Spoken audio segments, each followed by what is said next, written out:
Media. It's hard-hitting. It's riveting. It's the much-talked-about cover story during Nationwide at 5. Here Cliff Hughes get to the heart of the story of the day. Cover Story aired 5:30 weekdays during Nationwide at 5. Nationwide at 5. Talk radio at its best. Cover Story.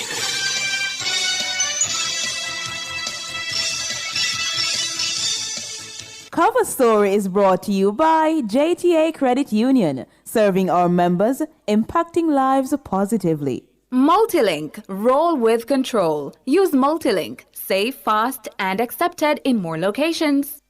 Ready to tackle that building project? Start right. Start here at H&L Rapid True Value for building supplies. The time by H&L Rapid True Value is Nationwide time, 5 o'clock. News at 5 teasers are brought to you by Advanced Scales and Equipment. Service is our total commitment.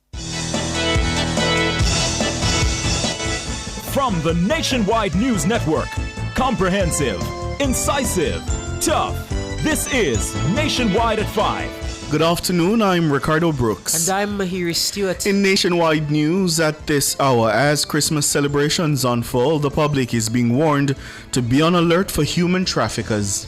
We have commercialized the celebration of Christmas quite a bit. Sometimes persons are not able to afford it. Traffickers can use these dangling carrots to lure potential victims.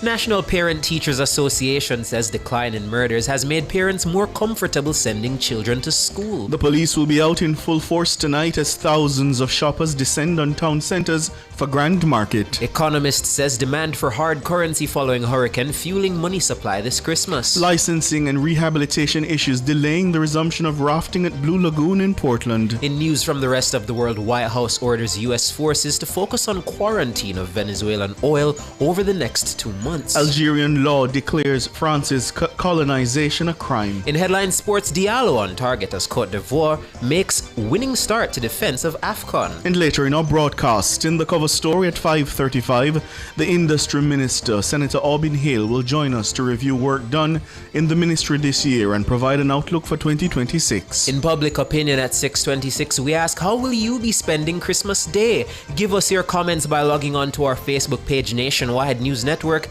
and by tweeting us at Nationwide Radio and message us on WhatsApp at 876-285-5693. You can also leave your comments on Instagram at Nationwide90FM. In the nation's business at 6:40, political commentators Jermaine Barrett and Wayne Chen will join us to look back at the year in politics. And at 8, it's Boyatings After Dark with Kareem Boyatings Weathers. All these and more as we take you home on air on your mobile Nationwide 90 FM, RevaNews.ai, and on the Reva News app available on the Google Play and the App Store. This Wednesday afternoon, it's Christmas Eve, Wednesday, December 24, 2025.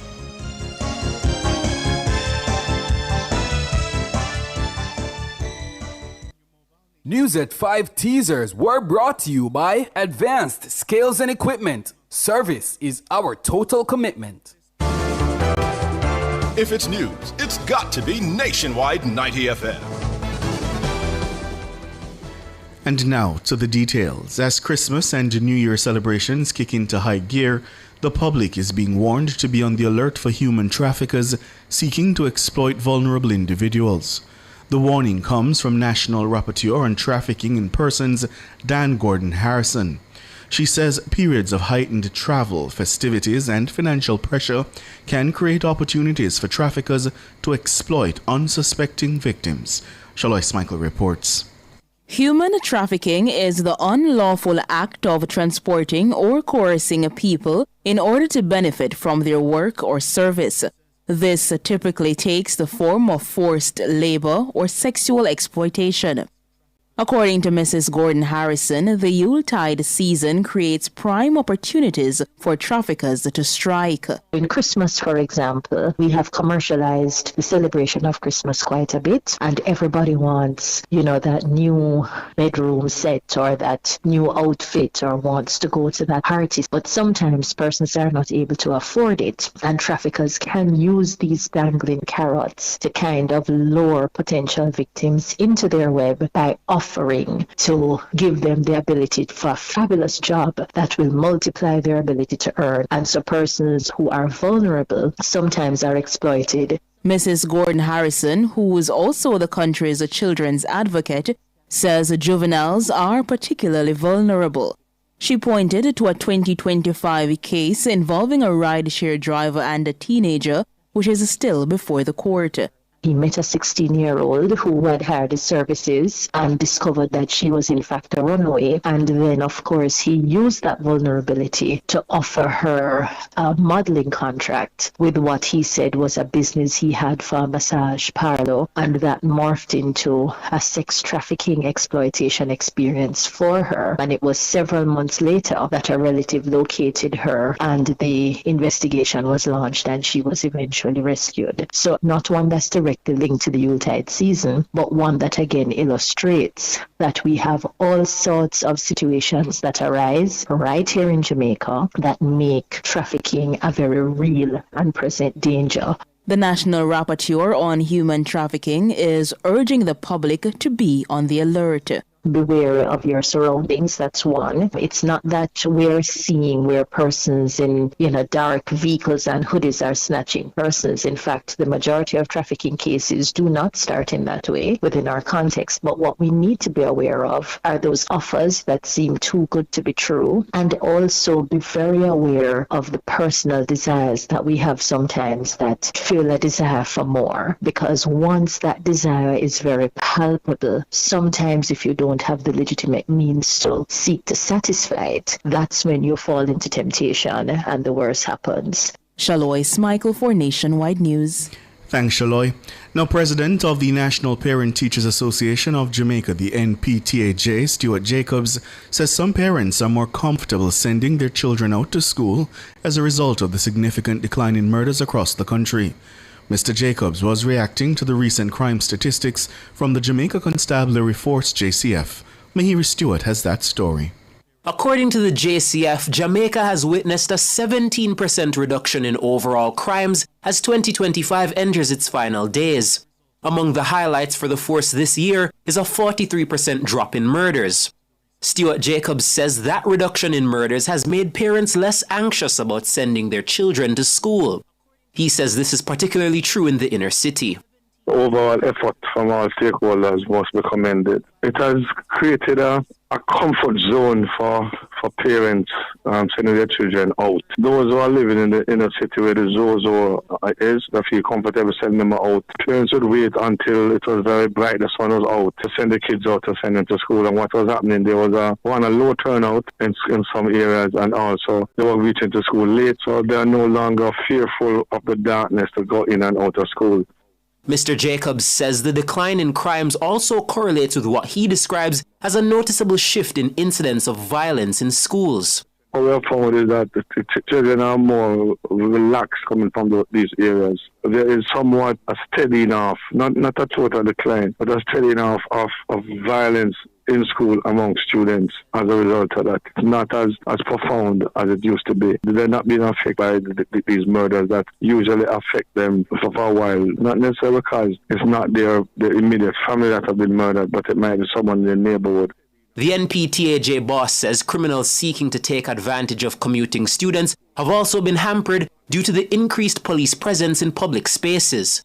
With the decline in the murder, there is some amount of confidence now when we see the police on the street. Every turn they turn, they can see a police at a corner close to the school. When school is in session, that peak hour when children are going into the schoolyard, and when they're exiting the schoolyard, police are patrolling the area. And so there is a lowering of activities of those who would have seen it fit to prey on the students coming to and from schools. Mahiri Stewart for Nationwide News. The Police Public Safety and Traffic Enforcement Branch, PSTEB, says it will be maintaining heightened vigilance on the nation's roads and town centres during the Christmas celebrations.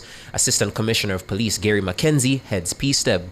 We recognize that even right through the night, persons are on the roadways, especially the highways, going back and forth. And so we will try to be highly visible, but we will also be very active. So we want persons to just to be cognizant of the fact that we want to reassure them and ensure their safety, but at the same time, we expect that they be careful whilst using the roadways and going about their various businesses. They ought to take all the necessary precaution, because it's not just about using the roadway, but certainly whilst they enjoy themselves and go to the various activities, they need to be secured and they need to do that in a way which is safe. Dr. McKenzie says in anticipation of increased activity, the constabulary will stick to its mandate of maintaining public order, managing traffic flow and ensuring safety on roads. But he's urging Jamaicans not to relax their personal vigilance. On the streets, I'm seeing a lot of bustling out there. So we really want people to just understand that it is the season and that it is very important that they slow down, be patient. We want everybody to be able to enjoy their families and, whatever entertainment and so that they have. But certainly if they are not careful whilst using the roadway, not practicing good habits such as not drinking too heavily and driving, then we could have catastrophe. So we really want to encourage persons to be responsible and be safe as they traverse the various roadways as well as use the public spaces. ACP Dr. Gary McKenzie, head of the Public Safety and Traffic Enforcement Branch, PSTEB. Economist Keenan Faulkner says the increase in money supply for the Christmas period represents demand for hard currency following the impact of Hurricane Melissa. He's reacting to the additional $5.3 billion put into circulation by the Bank of Jamaica BOJ.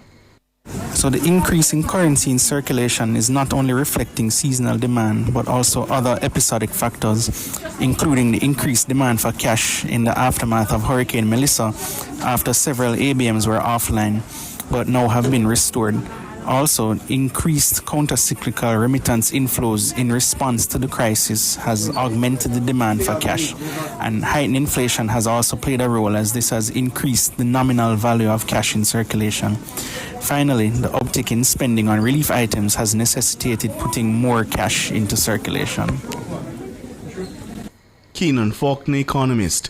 Typically, the BOJ issues and redeems cash to meet the demand from individuals and businesses. There's normally a stronger demand for currency during the month of December, associated with increased spending over the holiday period. For the period December 12 to 22, the central bank made just under $18 billion more available to the public. This resulted in a net increase of $5.3 billion in the overall money supply. But the percentage increase was lower than the 3.4% recorded over the same period in December last year. Meanwhile, the Bank of Jamaica BOJ has made a cabinet submission outlining the new Twin Peaks regulatory framework. Central Bank Governor Richard Biles provided the update during a recent quarterly media briefing. Well, we continue doing what we have been doing over the years. We've worked relentlessly on getting a submission draft to Cabinet. So this is a submission that will outline in ordinary language what Twin Peaks is about, what it's trying to achieve, and how it will go about that. But we have to be taking into account a lot of views from not just Bank of Jamaica and FSC, but many other government enterprises.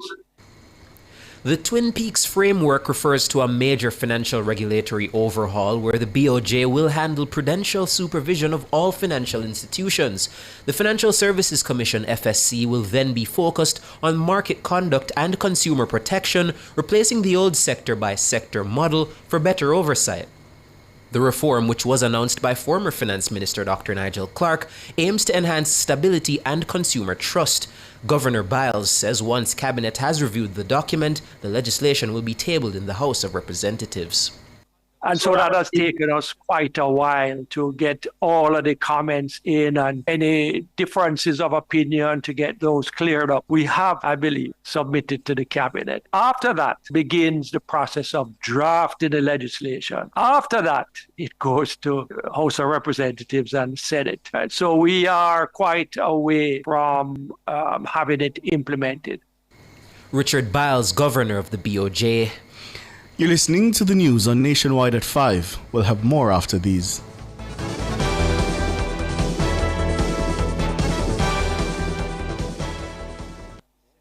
See twice the style for less at IQ Optical. Buy one pair of glasses and get your second and third pair half price. Don't miss out. Call 876-929-7732 or visit IQ Optical today, where clarity never looked sharper. The time by IQ Optical is... It's 14 minutes after 5.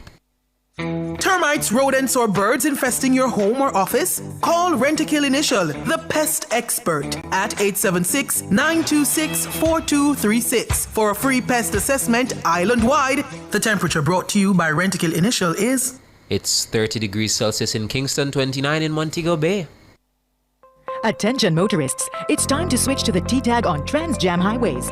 Our automated T-Tag lanes reduce the cost of managing cash at our toll plazas, and drivers of Class 1 and 2 vehicles who use the T-Tag pay a lower toll fare than those who use the manually operated toll booths. They also get their 10th trip through any toll plaza free. The T-Tag makes it quicker, more cost-efficient, and safer for our customers. T-Tag packages are discounted by 50% down to $1,250, including a $500 toll credit from December 8, 2025 until January 2, 2026. This makes no sense, people. Why waste time in the manual lane when you can just breeze through the T-Tag lane? Plus, you pay a lower toll rate in the T-Tag lane. You can easily get your T-Tag from any toll collector. Just have to remember to top up by adding funds on the My T-Tag app or by WhatsApp. Save money and save time. If you don't have a tag, you will waste time. Yeah, your seatbelt buckle and you're driving safe. Use up your T-Tag, drive on safe. Drive like the winner you deserve to be with the T-Tag every time. Continuing the news. Executive Director of the Jamaica National Heritage Trust, JNHT, Leslie Harrow, says the resumption of rafting and boating at the Blue Lagoon in Portland is being delayed by rehabilitation and licensing issues. There's a dock that is there that is unsafe, and one which they would have used over the years. The government invested $825,000 in an assessment of the dock in order to see whether the dock can be repaired or replaced. The government has committed through the JNHT to fast-track that repair to the dock. We're looking at about $15 million in another couple of months or so. However, even when the dock is repaired, it will need for the regulatory authority, TPDCO, to come and do their assessment and grant us license. The Blue Lagoon, which is a national monument managed by the JNHT, was closed in August 2022 for repairs and refurbishment. It has since reopened to the public free of cost. But rafting and boating activities have not yet resumed, leaving operators frustrated. Mr. Harrow explains that a matter currently before the courts is preventing the erection of any permanent structures at the site. He also notes that individuals who intend to operate at the Blue Lagoon will be required to obtain the necessary licenses for it to function officially as an attraction.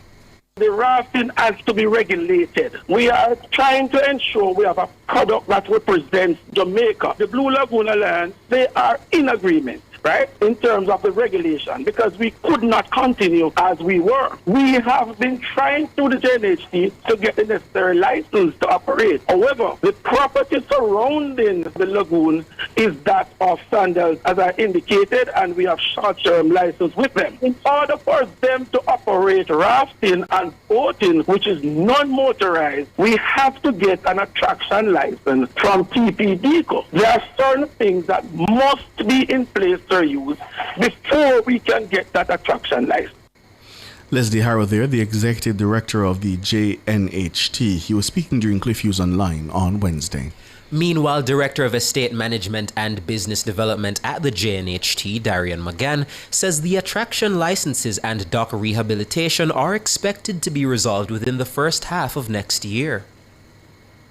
So this dock is very important, and we have been working assiduously to get the proper funding for it. So we have received the drawings and everything, but we need the funding to get it done. I know for a fact the ministry is working on that to get that done. And from there now, we will basically get the attraction license and get those persons certified to conduct those water sporting activities. The timeline is a bit challenging, but at this moment, we're opening within a couple of months, which will be the first half of next year. We'll get basically 80% of those things out of the way. Darian McGann, Director of Estate Management and Business Development at the JNHT. Tax Administration Jamaica TAJ has introduced a special relief measure aimed at assisting taxpayers whose operations were severely disrupted by Hurricane Melissa. The measure forms part of the government's broader recovery effort. Under the initiative, TAJ will temporarily relax the requirements for obtaining a tax compliance certificate, TCC, and issue a one-time TCC to eligible taxpayers operating in the 7 worst affected parishes. These are Trelawney, St. James, Westmoreland, Hanover, St. Elizabeth, St. Anne, and Manchester. The measure, which took effect on December 8, will remain in place until March 31 next year. It's designed to provide critical support to businesses that depend on tax compliance certification to access contracts, financing, and other essential services. These businesses may currently have outstanding tax obligations due to hurricane-related disruptions.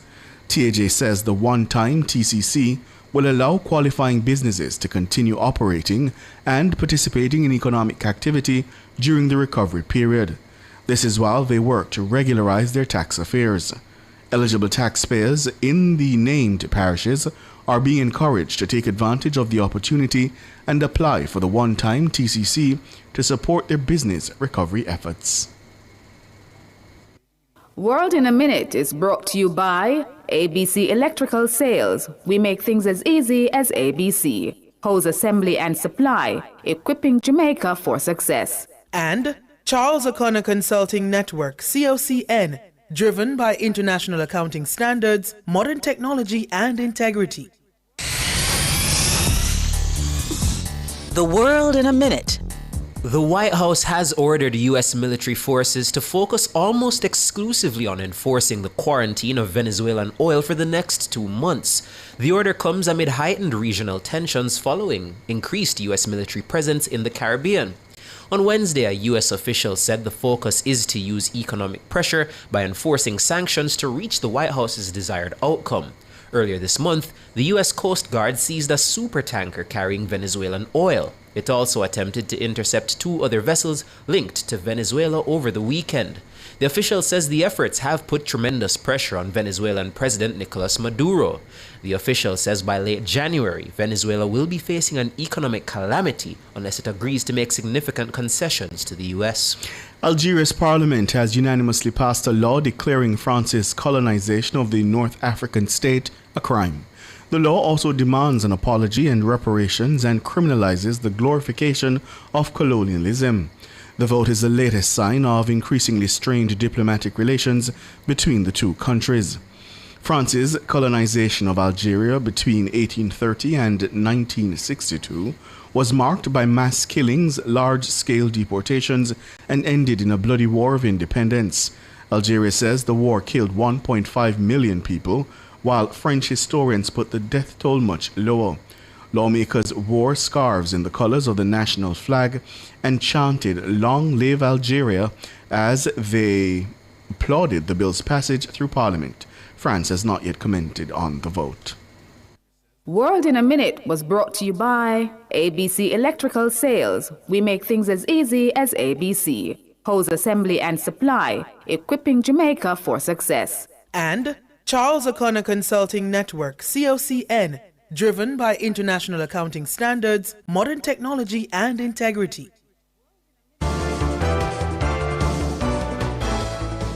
Recapping the top stories making nationwide news at this hour. As Christmas celebrations unfold, the public is being warned to be on alert for human traffickers. We have commercialized the celebration of Christmas quite a bit. Sometimes persons are not able to afford it. Traffickers can use these dangling carrots to lure potential victims. National Parent Teachers Association says decline in murders has made parents more comfortable sending children to school. Police will be out in full force for tonight's Grand Market celebrations. Economist says demand for hard currency following hurricane fueling money supply this Christmas. I'm Ricardo Brooks. And I'm Mahiri Stewart. And listeners, you can find the news on our website at revanews.ai and on the Reva News app. It's available on the Google Play and the App Store. News next. The headlines at 6.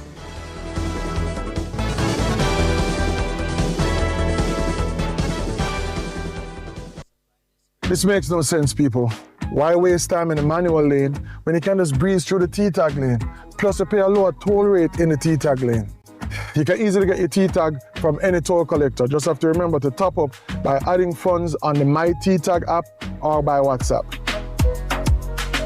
Save money and save time. If you don't have a tag, you a waste time. Yeah, your seatbelt buckle and you're driving safe. Use up your T-tag, drive and save. Drive like the winner you deserve to be with the T-tag every time. Do it for your best life, do it. Go check your HIV status, do it. So keep your life trending, no pretending. Me I tell yourself it, do it for you, do it for you. Every time you are link with a condom, coulda husband, coulda wife, coulda be a random. Condom connect and protect your profile. Be your own fan, do it for your best life. Do it for your best life. Do it, don't put yourself at risk. Condom connect every time. Do it for your best life. Importers, clear customs, not your schedule. Download the JA Customs Connect mobile app from the Google Play and Apple App Stores and enjoy the ease to calculate your customs duties, search for tariff codes, track and trace your shipments, pay your declarations, and so much more, all in a click right at your fingertips. So save time, save money. Download JA Customs Connect mobile app today. It's fast, safe, and convenient. For details, visit jca.gov.jm. JA Customs Connect mobile app is powered by the Jamaica Customs Agency. Jamaica Customs, keeping our customers in focus.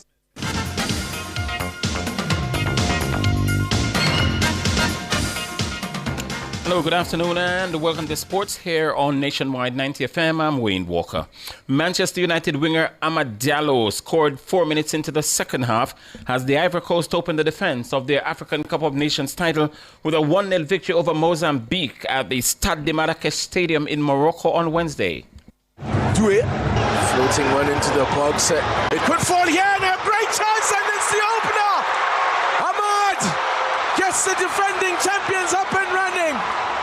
That's his third for his country. In the meantime, former Manchester City star Riyad Mahrez scored a quick double to steer Algeria to a comfortable 3-0 win over Sudan. And they're already in, and Algeria could open the scoring in the early stage as well. A little back heel, here's Mahrez to open it up, and he does so. Less than 90 seconds on the clock, and that was all that was needed for Mahrez to score his 7th goal of the Africa Cup of Nations, a record for his nation. Here is Mahrez to make it 2. The Algerian skipper at the double. Tipped in, into Bounedjah. Chance here for Algeria to make it 3. Which they do, and Mazza has his first ever goal for Algeria. So Algeria really putting it across Sudan. In the meantime, 2 goals deep into injury time gave Burkina Faso a stunning comeback 2-1 win over 10-man Equatorial Guinea. In Group E, and Cameroon, they defeated Gabon by 1-0, and that victory by Cameroon has put them into joint leadership of Group F with the Ivory Coast. Manchester United and Newcastle United will kick off proceedings in round 18 of the English Premier League with a Boxing Day clash at Old Trafford. The Red Devils will enter the game in 7th place on 26 points and 1 victory in their last 4 games, while Newcastle United are currently in position number 11 on 23 points. Ruben Amorim, the coach of Manchester United, says he's confident his group will get a positive result on Friday. I'm confident that we can win any game. Of course, we have some problems, but we need to. I believe in the team, even without many players in this moment. I believe in the team, and I believe we can win any game. Of course, it's more difficult, but I trust in my players, and if we are really focused in the game, we can win. And United will enter the game without their inspirational leader, Bruno Fernandes, who picked up a hamstring injury in their last outing against Aston Villa. I think it's impossible to replace Bruno, but I said that in this morning to the team. I think we need to take the good thing, if there is a good thing on that a lot of people need to step up. And if you see it's not just creation, but every set piece is the guy that is organizing sometimes the team. And that is a good opportunity for everyone to step up and to understand that we cannot rely on one player for everything. And sometimes we rely on Bruno in the organization, in the creation. On Saturday, the leaders Arsenal, they'll be at home to Brighton and Hove Albion at the Emirates Stadium. The second place team, Manchester City, they'll play away to Nottingham Forest, while the champions Liverpool, they're at home to Wolverhampton Wanderers, and the third place Aston Villa will visit the capital to take on Chelsea in what should be a blockbuster game in London on Saturday. Veteran cricket commentator Joseph Verts Pereira says Cricket West Indies is set to stage the upcoming regional 4-day cricket championship in a single territory following last season's multi-nation format. Now, Pereira says all indications point to Antigua and Barbuda hosting the entire tournament during April of next year, with the Sir Vivian Richards Stadium, the Antigua Recreation Ground, and the Coolidge Cricket Ground amongst those being looked at as possible host venues. Since the ARG was close to cricket, it's been a football venue, and the Antigua government has been asked to see if they can get it back into a first-class level for next year's tournament. There is a possibility that some of the better matches might be played there. The gate receipts should be fairly attractive once the prices are right, and it's being streamed to the world, so it will be seen at least that there are some spectators watching West Indies cricket at the first-class level, and it brings the life of the ARG back in 2026. And Pereira says condensing the tournament into one host nation is a practical cost-saving measure that allows Cricket West Indies to stage the competition without placing additional strain on its budget. By basing all teams in Antigua and Barbuda, Cricket West Indies is expected to significantly reduce expenditure related to their to the inter-island flights and long-term lodging, while also simplifying logistical planning for teams, officials, and broadcasters. Pereira welcomes the move, describing it as a sensible and a necessary step given the current economic climate. I think the move to ask the Antigua government to help with preparing the old test ground, the ARG, is a good one. It is very well positioned close to the city of St. John. There's a lot of housing around the ARG, and we might see some very decent crowds attending the first-class season this year once the prices are in fact attractive. That's Joseph Verts Pereira. And with this being my last sportscast before the holidays, I'd just like to take this opportunity to wish you, the listeners, and indeed the viewers, happy holidays. We're going to be going for our break as well. So let's have you back next week when we look ahead now for 2026. So happy holidays once again. All right, this is not the last sportscast on the station, though. We're going to be back at 6:05 with much more. Alex Swaby will have that one for you.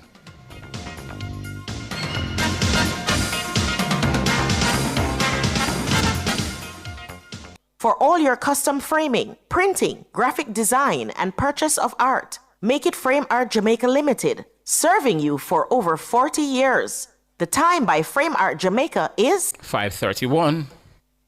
Importers. Shipments requiring you to pay customs duties and taxes are cleared on a customs goods declaration known as an IM4 or IMS4. Ask your clearing agent to provide your customs declaration, customs assessment notice, and customs receipt once duties and taxes are paid. Where your clearing agent may not be able to provide the IM4 or IMS4, request your customs goods declaration registration number or C number, which can be used to verify your payments. Importers, request your IM4, IMS4, or C number. It is your right. For details, email the Jamaica Customs Agency at public.relations@jca.gov.jm. Jamaica Customs, keeping our customers in focus.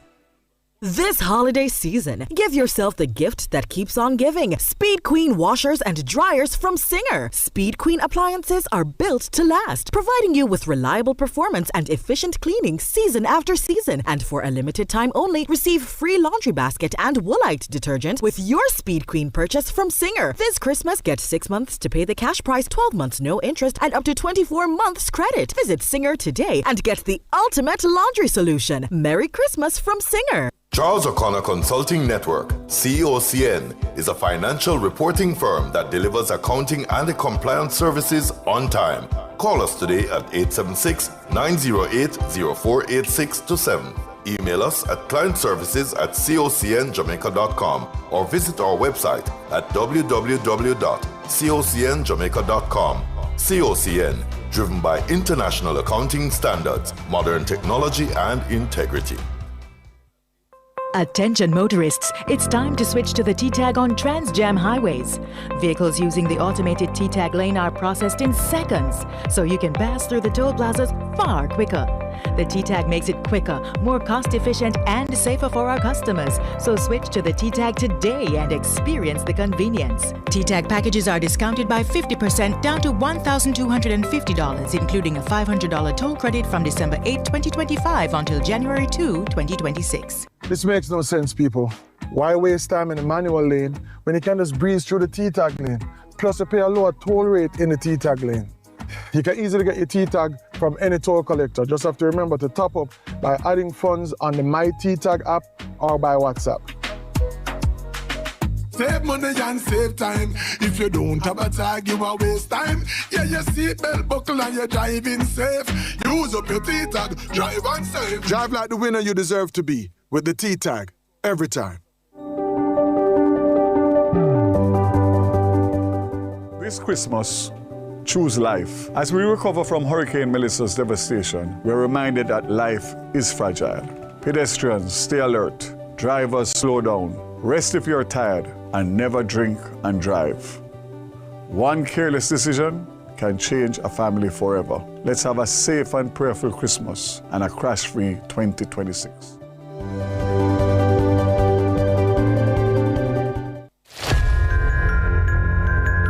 As 2025 draws to a close, Nationwide 90 FM is saying thank you to all clients who supported us this year.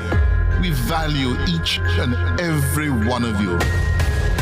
Whether you placed ads with us, sponsored programs, supported or events and special projects, joined us for interviews, outside broadcasts, time signals, or temperature checks, we thank you for choosing Nationwide.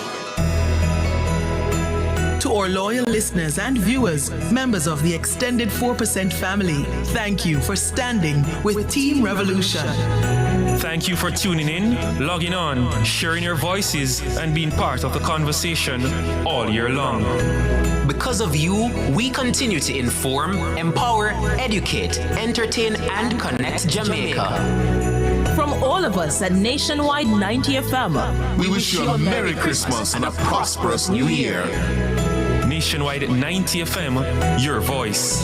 Your station. The proud 4%ers.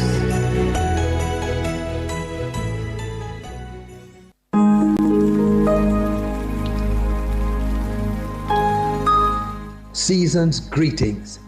Here is your invitation to join Oasis with Lloyd Gale, December 16 to 26 at 12:55 p.m. Listen to Music for Christmas, all toward a blessed Christmas season 2025. Oasis, December 16 to 26, only on Nationwide.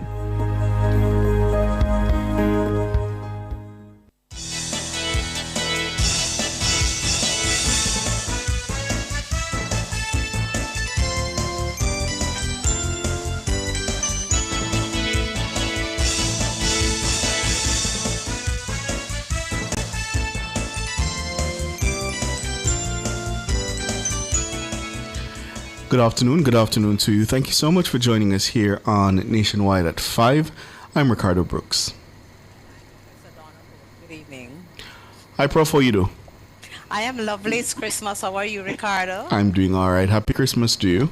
And happy Christmas to you too, and to all our listeners and YouTubers and everyone. We are right on the edge of it. Good. Yes. So, yes. As the year 2025 draws to a close, we're reviewing the work done in several ministries. This afternoon, we're turning to the Ministry of Industry, Investment and Commerce. Portfolio Minister Senator Aubin Hill joins us now. Good afternoon, Minister. Mr. Brooks, how are you doing? I'm doing all right. How are you? Very well, thanks. Happy Christmas.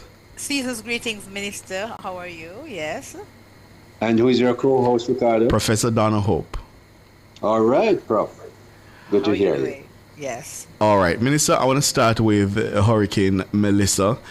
Your ministry, obviously the business ministry, very, very important to getting small businesses in particular up off the ground and running again. How have you been faring on that front? Well, Prime Minister Holness gave me a mandate and said, look, Minister Hill, you and the Minister of Industry, Investment and Commerce, get out there and get businesses back up and running. start off with the mom and pops, but we clearly look at everybody. We understand that Grace and Risinko really do not need our help. And if they do, they know where to find us. So we focused on getting small businesses up. And how did we go about that? We look at those that were clearly, obviously destroyed or badly affected. And one of the places we start was at border, properly named right at the border of St. Elizabeth and Westmoreland. There were probably 44 operators there, shops there, when we got there. And I must say, right there with us at the time was Sean Paul and his team. He was there giving out zinc and board and looking to give other stuff. We came in, of course, with a plan to say we're going to really rebuild this. So we've now built probably 85% finished because we haven't painted everything yet. 50 new stalls, brand new for everybody. We're putting in 3 kitchens behind them, little kitchens where they cook. And then we're going to we expect to put in 2 gazebos where people who buy their products, and those products, as you know, are fish, bame, curry goat, and all the other stuff that they sell, their drinks and so on. So we have gone in, really fixed it quite quickly. People tell us that they're amazed that they're up so quickly, but it's never quick enough if you don't have your shop. So we're there. Who are benefiting? We have at least 60 families that are involved in the vending at that venue. We have 26 fishermen who support them. We have a bunch of farmers that produce the vegetables and stuff that they put in the cooking, yam and whatever else they cook.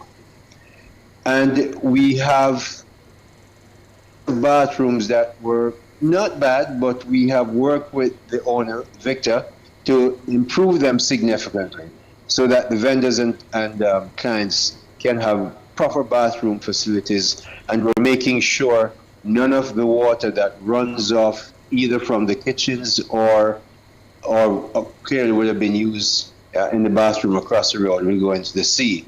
So we're taking care of all those issues. And we're almost there. We expect that we would have this ready by about the middle of January. Why? Because we now have a major, apart from Sean Paul and his agency that have provided some help, we have a major corporation who is going to do all the decorations, the branding of the names, and putting up nice pictures with food and so on. Food and drinks on the stalls to make it a very attractive place. So by the middle of January, we would expect the Prime Minister to be able to launch it formally. But I can tell you now, on the way to Westmoreland, stop by border because you can get everything you want. They're back up and working and running. And the lobster there is good, I know, Minister, but I hear you on border. But in terms of scaling up that kind of intervention to other businesses in places like St. Elizabeth, further into Westmoreland, parts of St. James, etc., what more has the ministry been able to do, if anything, across the parishes? No, what we have been able to do is that we have, in addition to doing what we did under our Doing at border, we looked at a bunch of places in St. James, in Westmoreland, in St. Elizabeth, of course, in Trelawney, Hanover. We looked at the parishes with the 5 more difficult, who were badly affected. And we have gone in and put in a whole bunch of generators. Prime Minister said, get generators. I want to make sure people understand this up front, because I see things on social media that really they have no relevance. In fact, what we did was we said, all right, we're going to buy generators. Yes, to the word.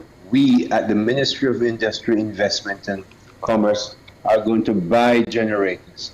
We went out and followed the procurement process, which is not always easy to do, but we followed them and made sure we got generators, and we have gone in and put in generators across those parishes, and we have a bunch more going in even as we look at what we're doing in the various parishes. Ordinary people, Ricardo and Dr. Hope, get their generators. You can go on my website or the ministry's social media or my social media, and you find how many people have gotten generators, are grateful for it. They had no power, and in one or two cases, light has come back already. They've returned it. Other people are getting those generators to use. So we're doing a number of stuff. And who are we helping? Groceries, of course. We're looking at people who are doing their pharmacies and yet had really bad disturbance from Melissa. We are looking at people who are making windows. They have to get their windows back up. And in a place in St. Elizabeth, we gave them a generator. They're back hiring their 6 employees because a hotel is rebuilding and they need the windows to go in. So we have been doing quite a bit of that repair and help and fixing roofs and getting people back up in business. And what we do, we focus on those shops that are key in the community. If you've gone to the country, you may have grown up in Kingston, Ricardo, and Dr. Hope, but if you go to the country, there are squares where people gather. Yes. We look at helping those shops first, because that's where people are going to gather again. And how do we get information? We have Jamaica Business Development Corporation. It's one of the 20 agencies that we have in the ministry.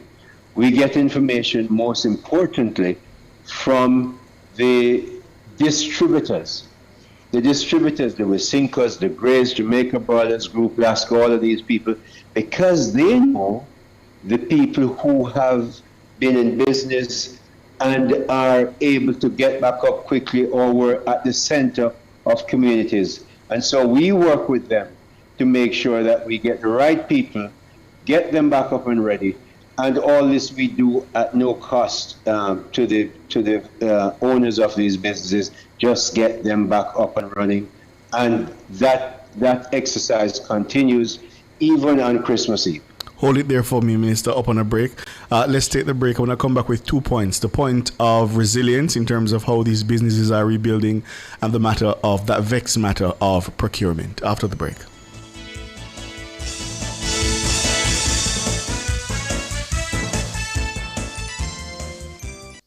Protecting your personal data is a priority for the Jamaica Customs Agency. We urge you to use the agency's official platforms to conduct your business. The time by the Jamaica Customs Agency is... It's 5:47.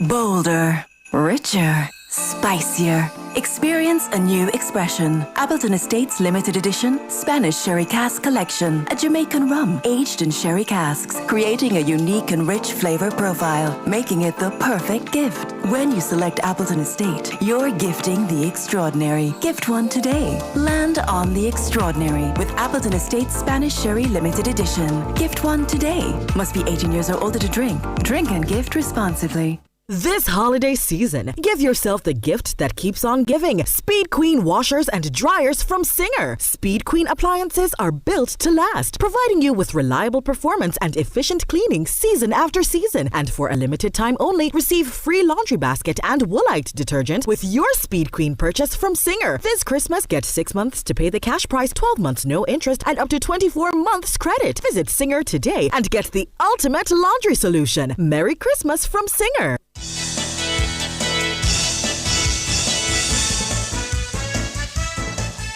We're back with you on Nationwide at 5. It's the cover story, the year in review, and this afternoon we're focused on the business ministry, the Ministry of Industry, Investment and Commerce. Senator Aubin Hill is the portfolio minister, the man in charge at that ministry.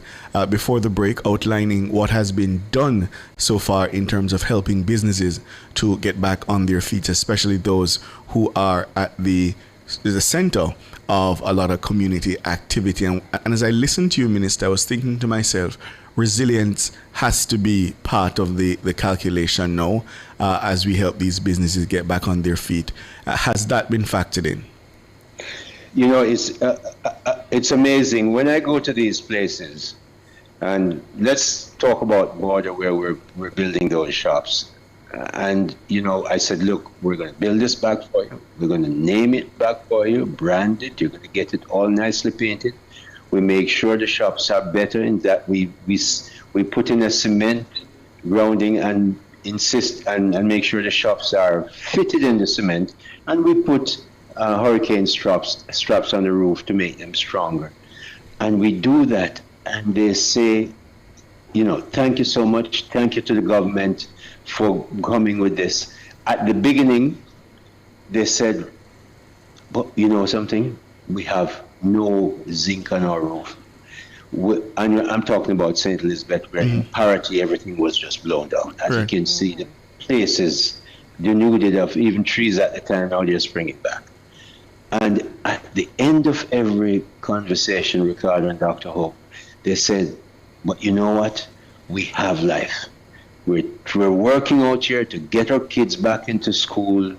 They asked me, they said, can you help us with our house? I said, I had one of my assistants take some of the names and the addresses and numbers and give them to Minister Charles, who then has his own assessors. Like we have our assessors for businesses. He has his assessors for homes and that repair, and we pass it on to them. But at no time did we find that optimism was gone. They're resilient, and some of them, before we got there, they had to continue, and they store the fish in igloos in their homes that have blue tarpaulin on top to keep out the rain. So you want to talk about Jamaicans who are amazingly resilient, the same ones who go overseas and have 3-4 jobs and do well. They're right here in Jamaica as well, and I saw a lot of them right across, not just at the border, but in South St. James, in all across St. James and Hanover, and of course Trelawney. But you know, before you go on to the next point, Minister, one thing, I am from St. Catherine, I'm from Linton, I'm a country girl, so I understand a lot of the variables. But one of the things I wanted to ask you, a lot of work you have been doing in the ministry, congratulations to the team, but also looking beyond what you have been doing for the small entrepreneurs, the medium entrepreneurs, and the persons on the ground. This is the end of the year, it's Christmas. We tend to look a lot at what people are doing with the funds that they may have. Have you been able to get a feel of what, you know, consumer confidence on the ground is like? Are there people out there with any level of confidence similar to what may have been expected or close to it for this time of year? Well, you know, I'm so glad you asked that question, because consumer confidence was off the chart just before Minister came. I mean, really, we had the highest consumer confidence anytime in the country's history. And so, when we get to this and you have rain and storm that take off the roofs, things get affected. Even your optimism gets a little bit hit, but as I said before, I saw resilience out there, and there was a reason for the resilience. Pre-Minister confidence levels for Q3 in 2025, the consumer index was 199 points, up from 186 in Q2, which was 6.7% increase, the highest in over 2 decades. Business confidence was 143.7% points, 7% up, with 64% of firms reporting it was a good time to invest. tourism sector was 90%. I won't bore you with any more of the numbers. They were very strong. What do we see now?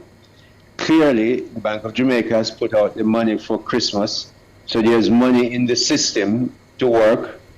People are trying to get back into business, and I see a lot more activity going on. What we're trying to do, Dr. Hope, is keep a fair and transparent commercial playing field. Why do we do that? Because when things are fair and transparent, there is we have the significant possibility of malpracticing receding. Malpractices happen when there's no transparency and things are not fair. So we have the Consumer Affairs Commission out here checking prices. We have the prices before Melissa, and I talk constantly with the big distributors, the importers, and we know where suppliers are increasing their prices. We have to expect some more of that in the coming year, because, for instance, just one economic data point, China buys out, has made arrangement with Brazil to buy a great deal of stuff from Brazil. We get a lot of our stuff, corned beef, for instance, from Brazil. Those things, if China is sucking a lot of that into the Chinese economy for their food and so on, we can expect some price rises. So those things are affecting us. It also does say, though, that Minister Green, my colleague Minister Green, has been taking steps to make sure we reduce tariffs, reduce customs fees where we can, to keep prices in fair pitch. And he's out there, just like I'm out there, raising up business. He's out there every day, raising up farms, so that in 3-4 months, we are back to where we were in terms of producing vegetables and so on. A big item in the price increases that is measured by Stadium. Minister, I listened to the BOJ governor recently. He talked about the rebuilding process and the fact that we have not always been able to spend the capital budget in the way that we have. And then I listen to you frequently, criticizing the slow pace of procurement. And I'm thinking to myself, unless we can speed up that process so that we can get the major projects off the ground, we're going to be in a difficult situation despite the significant amounts of aid that we've been able to get as a country. As we look to 2026, and I know you have been pretty consistent on this front, that the procurement rules are hindering growth. And obviously when you hinder growth, you hinder the development of businesses. How are we at all finally going to face it down and change those rules? As you say, they were built at a time when people clearly thought everybody was a thief. How are we going to ensure that we streamline the rules so that businesses can grow, entrepreneurship can flourish, and that we'll be able to rebuild and get the capital projects off the ground in the way that we need to? That's such a good question, Ricardo. Thank you for it. Because as the chairman of the Infrastructure Committee of Cabinet, I have to see, with my colleagues on that committee, anything that's over 60 million that the government is going to spend, whether it's services or products, that level has been raised to 100 million. It's going to come in soon. But the procurement process, as I've said before, was written for another time, and clearly written believing that most everybody who would use it is probably a thief. We have now, the Prime Minister, I know, is very, very aware of this. He and Minister Williams, and procurement falls under the Ministry of Finance. He and Minister Williams, and I know every member of Cabinet, certainly feel, we feel that has to change. So I would expect, I imagine that in short order, he set up a new committee to order the spending of the money that will have to be spent post Melissa. Yes. You know that he's naming people that committee now, and they are going to decide and they'll be given special authority to move fast and very likely overcome some of the hindrances that we now have in our procurement system. But the procurement system is going to have to change anyway, because we do want to have getting value for money for the taxpayers' money, but we can't have that need to get value hinder everything else. And what it does, Ricardo and Dr. Hope, is that it gives people in our own government, in our own ministries, reasons to say, I can't do this because I must follow this rule. Mm-hmm. The idea of, for instance, until we get the changes, my idea with my 20 agencies, as I converted the ministry into a one big working group with these agency heads who have masters and lawyers degree and the PhDs, I said, look, let's look at collapsing the time. Mm-hmm. If a thing has to go through three barriers, I call them barriers, to get to a decision, speed up the time it takes to move from one barrier to the next. And so we've been doing some of that. Not easy, because you don't practice what you're doing for 15, 20 years. That's what I was about to ask you. Do you get the sense that people who are entrenched in the system are going to take that message? Because as you said, they've been doing it one way for so long. What's been the pushback or the feedback that you've been getting when you say that to them? What somebody like me coming from the private sector would call, maybe a little bit unfairly, but certainly it looks that way, a measure of foot dragging. Mm. In other words, they slow it down because, and I understand this, Ricardo, when you're a public servant and you spend 15, 20 years in government, what you really have looking at is clearly your current salary, but you're looking at a pension. Yes. And and your reputation may affect that pension or even the job. Mm-hmm. So they're very careful to dot every I and cross every T in their view, and they become very risk averse. Yes. Collapsing even a process to make it go faster than they used to do, it seems to be a challenge. But some people are reacting, they understand, but it's not easy. Mm-hmm. Aubin Hill is the business minister, the Minister of Industry, Investment and Commerce. I suspect come 2026 we'll have a lot more of these conversations as the rebuilding and recovery effort accelerates. We have to change this country. Yeah. We're lucky that we have a government who understands how, and a prime minister who really is driving the process, really carefully but well and fast. Thank you for your time. All the best for Christmas. Thank you so much, and to you and your family, a very happy Christmas. The headlines are next, Prof. We come back at 6:40 to look at the year that was in politics.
Season's greetings. Here is your invitation to join Oasis with Lloyd Gale, December 16 to 26 at 12:55 p.m. Listen to Music for Christmas, all toward a blessed Christmas season 2025. Oasis, December 16 to 26, only on Nationwide. The time brought to you by Guardian Life. Live secure, live easy is... It's 3 minutes after 6. It's a season to share, more to give. Pizza Hut, amazing 4+. Eating good times. The temperature by Pizza Hut is 29 degrees Celsius in Kingston, 29 as well in Montego Bay.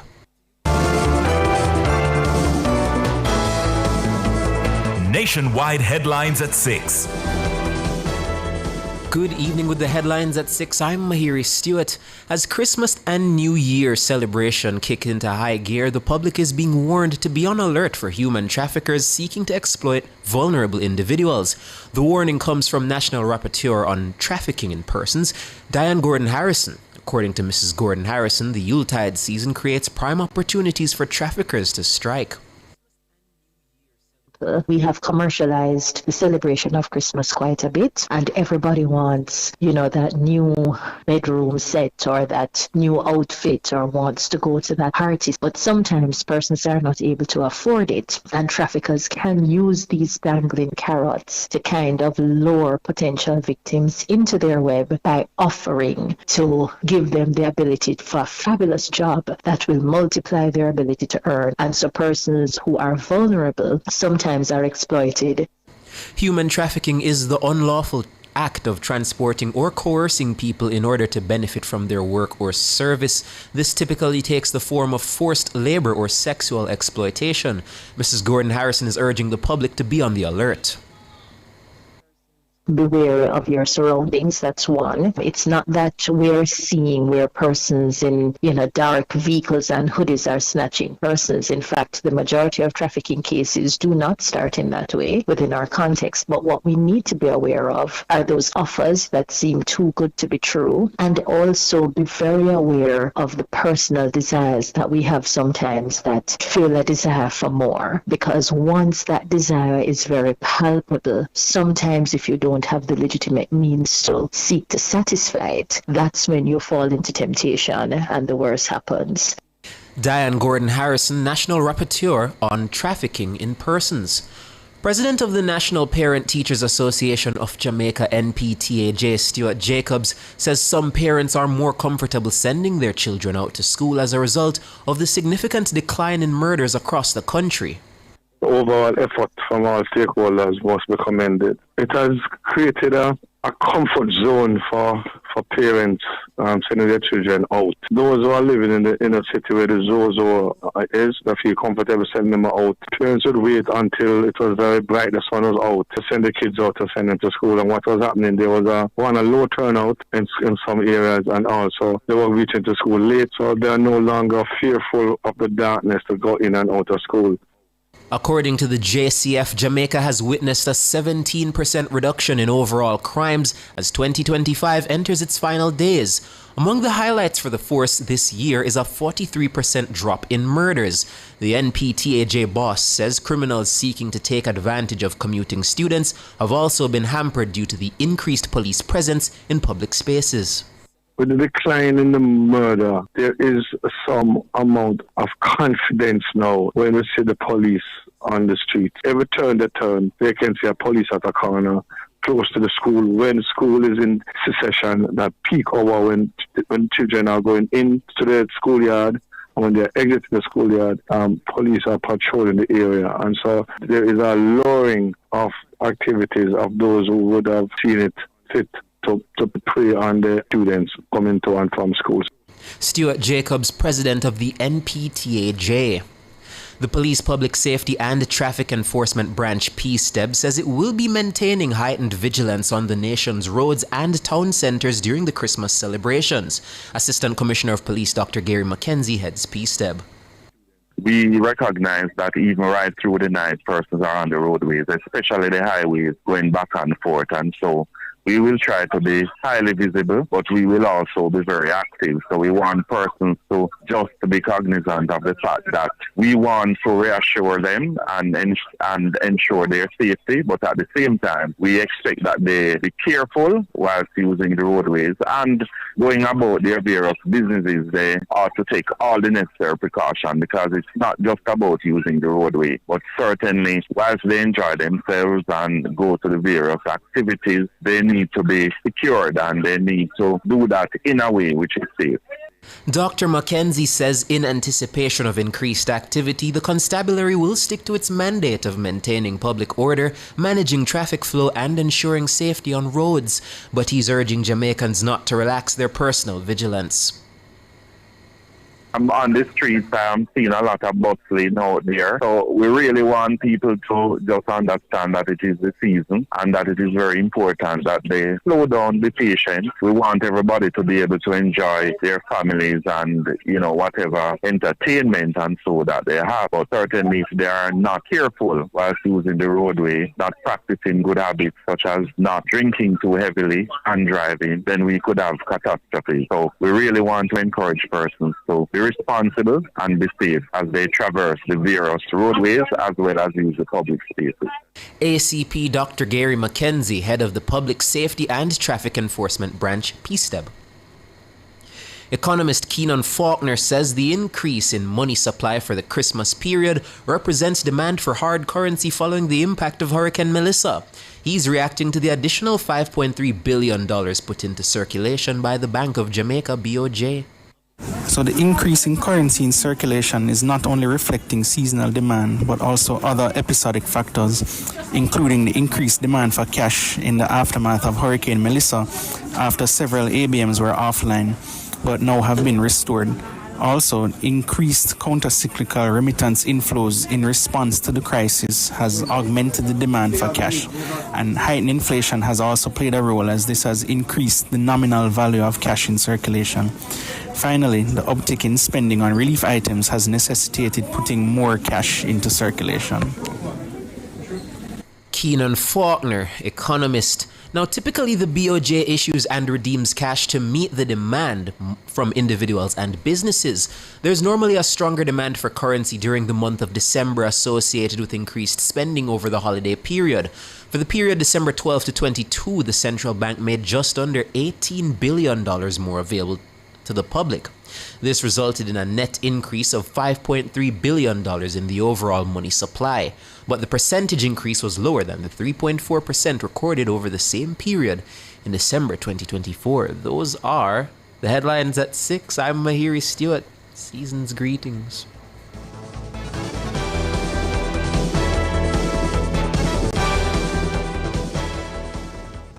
This season is the time. Digital is gifting smiles. Gift a smile, gift a smile, gift a smile. 64 people to win a grand prize. 250K to help you to gift a smile. Plus groceries and farming supplies. Keep your loved ones in mind. Gift a smile. Sharing the love from me to you. Samsung tablet video and your crew. Gift a smile, gift a smile. Make sure everybody good. Digital is helping you to give the smile, give the smile, give the smile. When you gift the Appleton Estate 15-year-old, you're gifting the extraordinary. Land on the extraordinary and give the perfect gift. The Appleton Estate Jamaica Rum 15-year-old. Must be 18 years or older to drink. Drink responsibly. I'm Dennis Brooks. I'm Alan Campbell. I'm Floyd Green. And I'm Garth Williams. Catch us on the Jamaican Dads podcast right here on Nationwide 90 FM, Thursdays at 8 p.m. with a repeat on Sundays at 6 p.m. The Jamaican Dads podcast is all about providing men with a healthy, safe, and functional forum to tackle many of the taboo topics that concern our masculinity. Like everyone else out there, we're dads of varying amounts of experience who come from different backgrounds and often view the world differently. We're definitely not perfect, but we are all brethren and we're all committed to this piece of rock called Jamaica. Too often, there are no safe spaces for men to explore the issues which are important to us. Plus, most of the content out there about parenthood is produced by women, for women. So we think it is important that we be the change we want to see. Follow us on YouTube, Facebook, Instagram, and Twitter at Jamaican Dads with a Z. And definitely join us here on Nationwide 90 FM every Thursday at 8 p.m. with a repeat on Sundays at 6 p.m. for the Jamaican Dads Podcast. It's a revolution in media. As 2025 draws to a close, Nationwide 90 FM is saying thank you to all clients who supported us.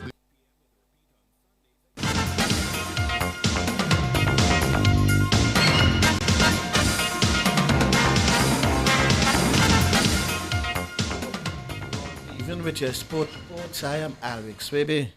We kick things off with some football as Manchester United winger Amad Diallo scored 4 minutes into the second half as the Ivory Coast opened the defence of the Africa Cup of Nations with a 1-0 victory over Mozambique in Morocco on Wednesday. Due floating one into the box. It could fall here and a great chance, and it's the opener. Amad gets the defending champions up and running. That's his third for his country. A double from former Manchester City star Riyad Mahrez steered Algeria to a comfortable 3-0 win over Sudan.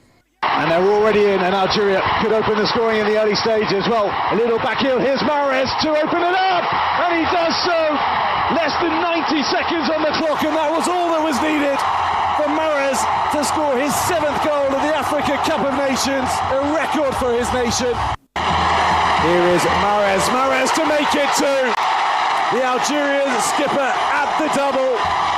Hits in, chance here for Algeria to make it 3, which they do, and Maza has his first ever goal for Algeria. Now 2 goals deep into injury time gave Burkina Faso a stunning comeback win over 10-man Equatorial Guinea in Group E, and Cameroon defeat Gabon 1-0 to share Group F leadership with the Ivory Coast. Manchester United and Newcastle will kick off proceedings in round 18 of the English Premier League with a Boxing Day clash at Old Trafford. The Red Devils enter the fixture in 7th place on 26 points and 1 victory in their last 4 games, while Newcastle are currently in 11th on 23 points. Ruben Amorim says he's confident in Manchester United can get a positive result. I'm confident that we can win any game. Of course, we have some problems, but we need to. I believe in the team, even without many players in this moment. I believe in the team, and I believe we can win any game. Of course, it's more difficult, but I trust in my players, and if we are really focused in the game, we can win. United will be without captain Bruno Fernandes, who suffered a hamstring injury in their last game against Aston Villa. I think it's impossible to replace Bruno, but I said that in this morning to the team. I think we need to take the good thing, if there is a good thing on that a lot of people need to step up. And if you see it's not just creation, but every set piece is the guy that is organizing sometimes the team, and that is a good opportunity for everyone to step up and to understand that we cannot rely on one player for everything. And sometimes we rely on Bruno in the organization, in the creation. On Saturday, leaders Arsenal will be at home to Brighton. Second place Manchester City play away to Nottingham Forest.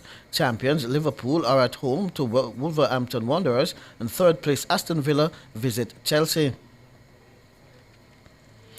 Now to cricket, as veteran cricket commentator Joseph Reg Pereira says Cricket West Indies CWI is set to stage the upcoming regional 4-day first-class season in a single territory, following last season's multi-nation format. Pereira says all indication point to Antigua and Barbuda hosting the entire tournament during April, with the Sir Vivian Richards Stadium, the Antigua Recreational Ground, and the Coolidge Cricket Ground identified as the main venues. But since the ARG was close to cricket, it's been a football venue, and the Antigua government has been asked to see if they can get it back into a first-class level for next year's tournament. There is a possibility that some of the better matches might be played there. The gate receipts should be fairly attractive once the prices are right, and it's being streamed to the world, so it will be seen at least that there are some spectators watching West Indies cricket at the first-class level, and it brings the life of the ARG back in 2026. Perez says condensing the tournament into one host nation is a practical cost-saving measure that allows CWI to save the competition without placing additional strain on its budget. By basing all teams in Antigua and Barbuda, CWI is expected to significantly reduce expenditure related to inter-island flights and long-term lodging, while also simplifying logistical planning for teams, officials, and broadcasters. Pereira welcomes the move, describing it as a sensible and a necessary step given the current economic climate. I think the move to ask the Antigua government to help with preparing the old test ground, the ARG, is a good one. It is very well positioned close to the city of St. John. There's a lot of housing around the ARG, and we might see some very decent crowds attending the first class season this year once the prices are in fact attractive. Joseph Reds Pereira. Now, England Test captain Ben Stokes has admitted that he's feeling pressure from every angle at the moment. The latest reaction from Stokes comes as videos have emerged on social media showing Ben Duckett seemingly drunk. This after Australian media reported that some England players engaged in excessive drinking during their 4-day trip to the beach town of Noosa between the second and third test. According to Stokes, his players are his priority at this moment. Reports and everything circulating around right now. My main concern right now was my players. How I handle this moment right now is the most important thing to me. The welfare of everyone in there and probably some certain individuals as well is the most important thing to me right now as England captain. This kind of stuff is very, I don't know if close to me is the right wording, but something that I have first-hand experience of what this can, how it can affect people. Australia needed just 11 days to retain the Ashes as they lead the series 3-0 with the traditional Boxing Day test at Melbourne Cricket Ground. Stokes admits the series has not gone according to plan. We have a goal still to try and achieve out here on this trip. It's not gone anywhere near to plan whatsoever. We've still got 2 games of cricket to play. We've still got a lot of efforts and energies to put in the remaining of this tour, and looking after my players is one of the main things that I need to get out of this, because we need to go out there and win 2 games of cricket, and I know how this kind of stuff can affect people, and as I said, I will always protect my players as much as I possibly can, and right here, right now, that is my main job as England captain. Now to swimming, as Y Speeders close out the 2025 swimming season in dominant fashion on Tuesday, capturing the overall title at the 4-day Christmas Open Championships at the National Stadium Pool. The club topped the standings with an impressive 1,566 points, comfortably ahead of defending champions Tornadoes, who finished second on 1,244 points. Aquamarine Ripples secured third place with 604 points, followed closely by Swimmers Aquatics on 560. Sharks round out the top 5 with 287.5 points. Several standout performances highlighted the final day of competition. Tornadoes' Emmanuel Spence struck gold in the 11-12 girls 50 meters freestyle, touching the wall first in 28.01 seconds. In the 13-14 boys 50 meters freestyle, Adelaide Dixon of Tornadoes claimed the gold with a strong swim of 24.74 seconds. In the 15 and over events, also delivered high quality racing. Leah Chin of Bowles High School, USA, won the women's 50 meters freestyle in 26.40 seconds, while teammate Christina Surley earned silver in 26.57. On the men's side, Benjamin Davis of Mount Kelly captured gold in the 50 meters freestyle with a personal best time of 23.56 seconds. And finally, in bobsleigh, Jamaican bobsledder Micah Moore is calling 2025 a breakthrough year for Jamaican in the sport, as the nation's sled continued to make history on the international stage with medal-winning performances across North America. Jamaica's four-man bobsleigh team captured the country's first ever international gold medal at the North American Cup in Whistler, Canada, a landmark achievement for a program long known for its determination and steady growth. The historic gold was complemented by additional podium finishes at the same event, with Jamaica earning bronze medals in both the two-man and four-man competitions, underscoring the team's rising competitiveness. Momentum carried into Park City, Utah, where Jamaica once again proved it belonged among the world's top bobsleigh nations. At the North American Cup events, the Jamaican team collected multiple medals, including another gold medal in the four-man event. The two-man team delivered an especially strong showing, winning 2 gold medals across the Park City races. On the women's side, Moore continued her impressive season by securing back-to-back bronze medals in the women's monobob events.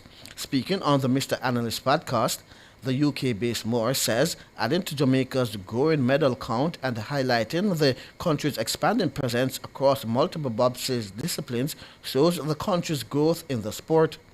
Was a really great start to the season, and then I knew, right, that's my starting point. Now when I go to Park City, I'm fighting for higher than this. I wanted more of it. You know, when you get on the podium, you think, right, no, I'm here now. I'm not leaving the podium. I'm going higher. To come away with 2 third places in the monobob, and then it was a real good weekend. And you mentioned there about the success of just the whole team, and this is something I chatted about in Park City, that to be part of this team while we are on this uprise is incredible.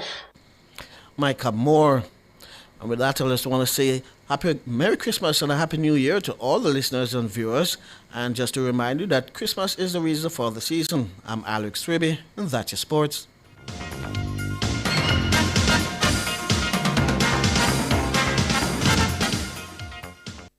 For all your scales and food processing equipment, call Advanced Scales and Equipment Limited at 876-968-9612-5. The time by Advanced Scales and Equipment Limited is 6:25.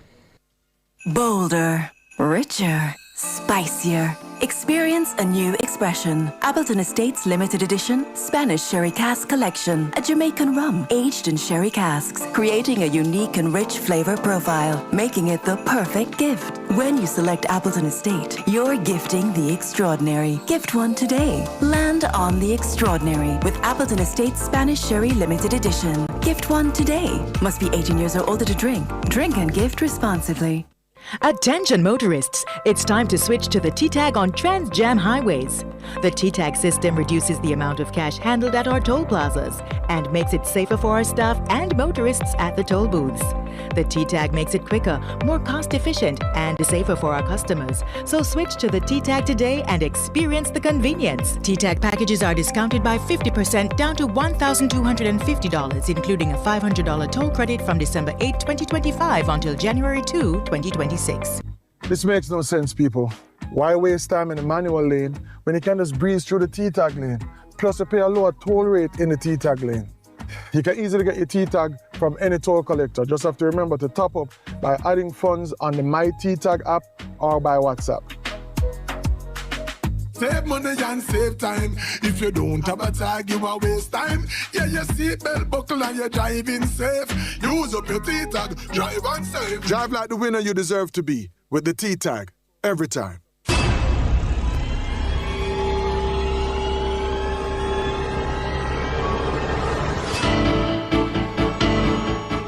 If it's in the public's interest, it's the nation's business during Nationwide at 5. The nation's business.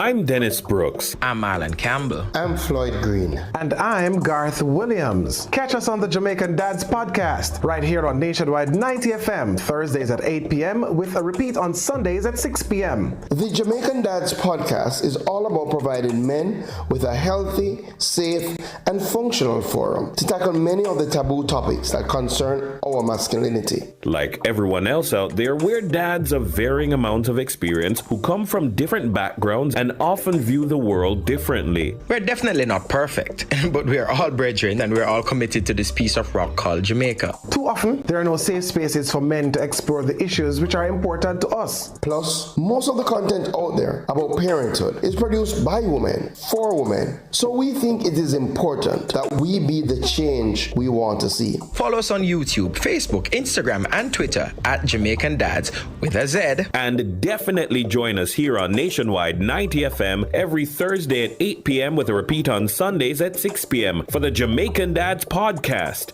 It's a revolution in media. It's Monday, get over your blues.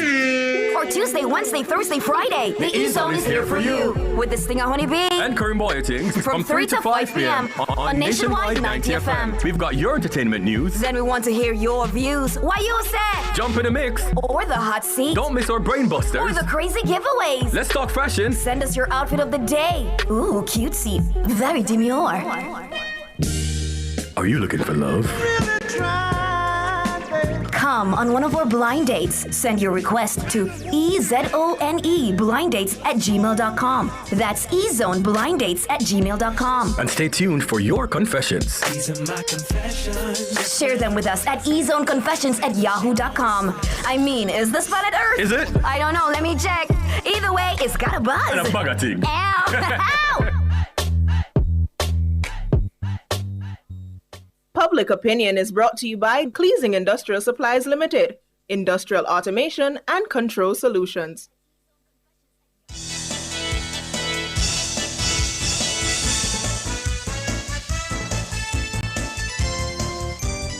Good evening, and welcome to Public Opinion. I'm Roby Ann Williams. It's a special one because it is indeed Christmas Eve, and we're happy to be here. Good evening to our friends on our YouTube platform.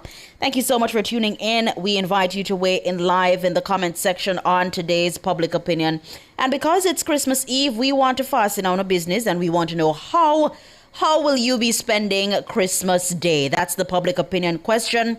So for those of you who are on our YouTube platform, feel free to chime in and let us know how will you be spending Christmas Day. All right, let's get to it. On our Facebook platform, Michelle Bernard is saying, as usual, she'll be spending Christmas Day as usual. Other than the hurricane where blew away every gungo tree, Christmas is not complete without gungo rice and peas. And I want to say, I'm not a gungo girl, you know. You know, you have gungo people. Me not a gungo girl. Gungo girl. Yeah, me not really like gungo. Me stick to the red peas. But yeah, for those who like the gungo, Dorel is saying, only thing I have not seen so far. That's according to Dorel. She has not seen gungo in the markets. Philip Jackson is saying, well, I'll be in my truck somewhere around, but will not be driving this Christmas like the last one. So I'll just lay low, read some Bible, and tune in to the best radio. That's Nationwide 90 FM. Thank you so much, Philip Jackson. Season's greetings to you and your family. Carlington Bartley is saying that he'll be spending Christmas Day where it all began, in a place where we grew up as children before we became adults, and then we went our separate ways. Is that church you're referring to, Carlington?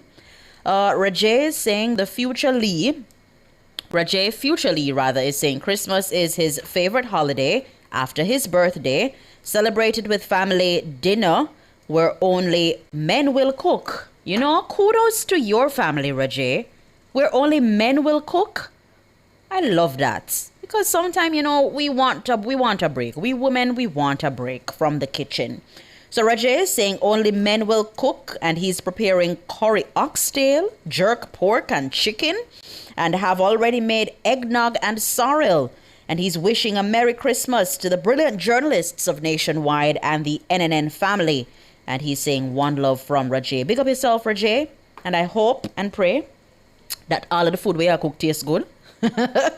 As a top chef. Judith Thorpe is saying, as per usual, it's just another day. Give God thanks for another chance to be alive. She's saying she will eat whatever she has and that can eat, and she will do whatever her hands find to do. Yeah?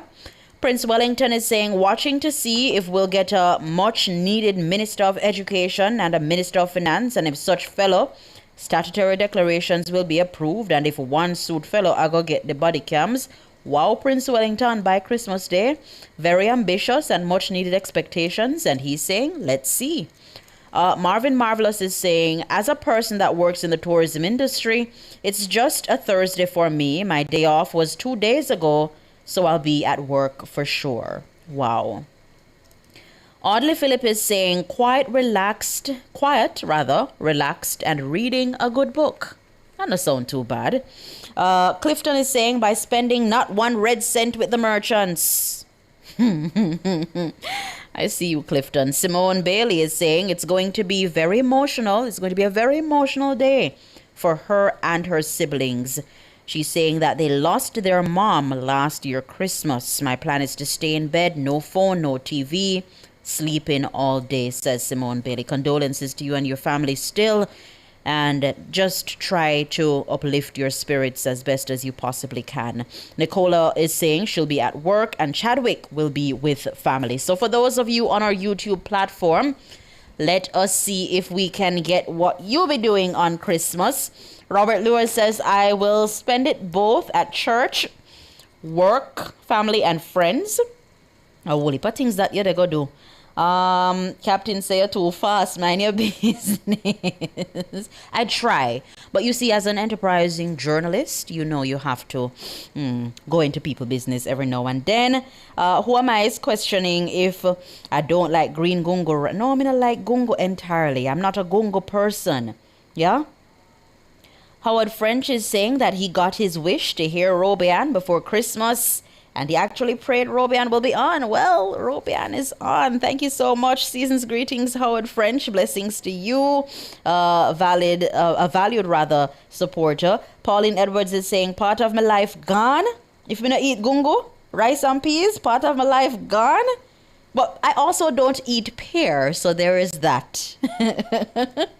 Let me see if I can get in a few more. I am winning right now says, sleep, eat, and hang out with the fam. I will watch American football.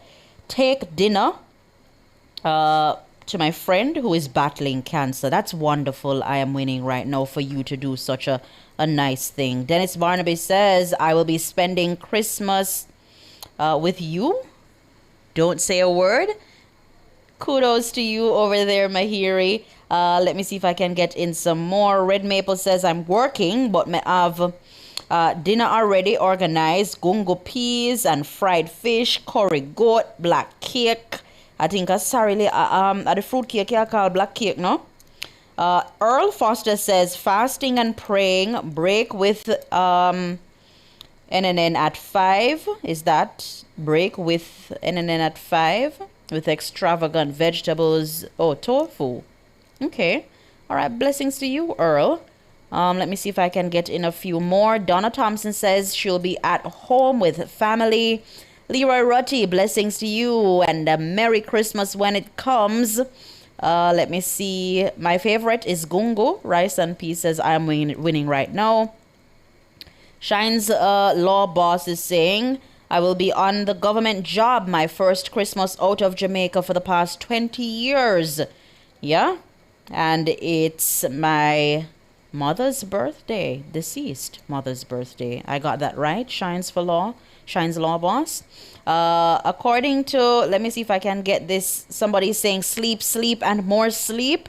I'm right there with you because I plan on getting up. Furthermore, I'm going to season up the meat them. And yes, the meat them don't season up yet. Then I will be cooking, starting my cooking from 6 a.m. as early as 6 a.m. Because when 12 o'clock reach, me in my bed asleep. Me eat my dinner, or if me not feel like to eat my dinner yet, me go watch some Netflix, yeah, until me feel like me want to eat. But the late dinner now work, yeah, the late dinner now work none at all. Thank you so much to everybody. Our lovely viewers, listeners, thank you so much for spending your days with us, your weeks, your months, and the year that is coming to an end. We do appreciate you. We value you. And Merry Christmas to you and your family when it comes. The Business Report is up next.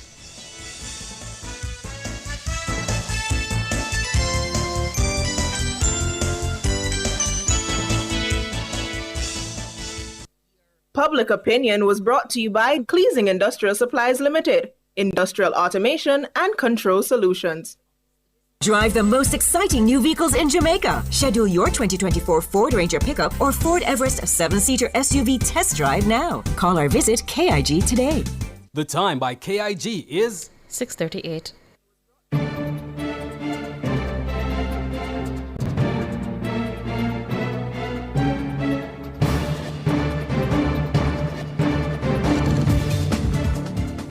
Hello, good evening, and welcome to Nationwide's Business Report. I'm Robianne Williams. West Indies Petroleum Terminal Limited, WIPT, commenced trading on the Jamaica Stock Exchange, JSE, today through a listing by introduction, marking a significant milestone for Jamaica's energy sector and the company's growth trajectory in the Caribbean fuel storage and distribution. Now, the listing saw WIP Terminal's existing ordinary shares being listed at 50 cents per share.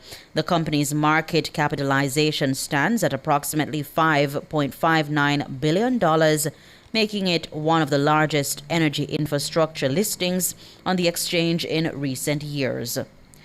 A top Amazon executive has said the U.S. technology giant has blocked more than 1,800 job applications from suspected North Korean agents.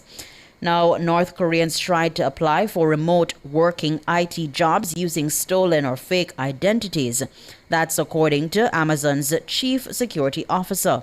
He said that this trend is likely to be happening at scale across the industry, especially in the U.S. Authorities in the U.S. and South Korea have warned about operatives carrying out online scams. And finally, the currency markets at the close of trading today, it cost 159 Jamaican dollars and 90 cents to buy $1 US, 215 Jamaican dollars and 7 cents to buy $1 British pound, and 116 Jamaican dollars and 50 cents to buy the Canadian dollar. That's the Business Report. I'm Robianne Williams. Season's greetings.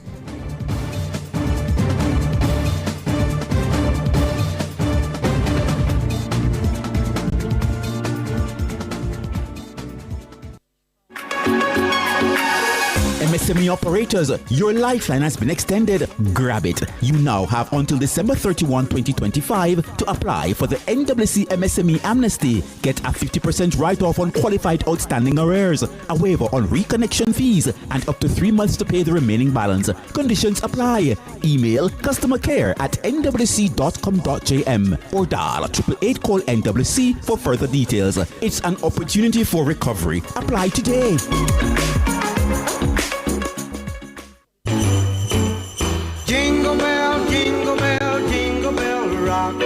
Furnitureland and Carmen's Collection will open this and every Sunday until Christmas, from 10 a.m. until 6 p.m. every day. For the very best in imported furniture, home accents, rugs, and household items. Furnitureland and Carmen's Collection, 112 Constant Spring Road. Every day until Christmas, your source for the exceptional. Dancing and prancing in Jingle Bell Square, in the frosty air.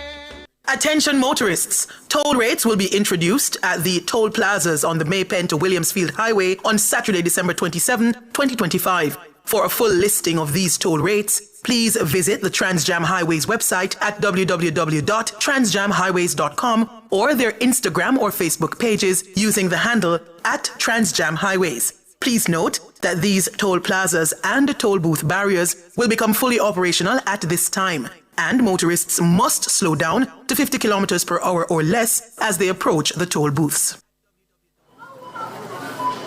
Tracy? Hey girl, what's up? So hold on.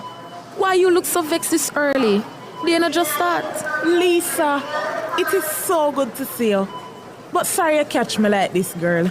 My uncle sent one barrel when my family go for clarity. You know, I hear the price the people them put on the something. Make matters worse, me hear say half of the thing they missing. I'm a no say customs. Girl, oh you know say customs. Lisa, stop going like you don't have no sense, man. You know say everybody I talk about it in the media. You know if you stop listening to hearsay. You ever experienced that? Customs not go in your package, suitcase, barrel or cargo unless you will ship the item or the agent stand up right there when they might inspect it. Listen, customs' job is to protect the borders, collect revenue and facilitate trade. Them no collect or store shipment, them inspect it and somebody have to present it for inspection. So how customs ever get so much costing then? Tracy, and the customs alone involved in the clearance process, you know, even though them we tend to talk about. Look at it this way. Shipment delayed, talk to your airline agent. Missing items, talk to your freight forwarder. The charges surprise, you know. Call customs. But remember to collect your signed and stamped declaration or C number from your agent. So when you call customs, them can better help you. We're never too old for learning. So miss know it all. What when customs will on your item them now? You mean detain it? But that's only for restricted or prohibited items, Tracy. And in such case, make sure you get a notice of detention for the restricted and seizure notice for the prohibited.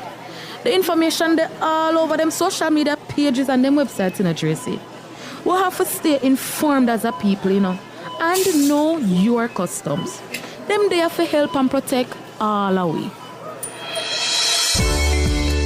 Know your customs. Visit the Jamaica Customs Agency's website at jca.gov.jm and follow their social media pages to learn more about the processes and procedures that guide the agency and its officers. Jamaica Customs, keeping our customers in focus.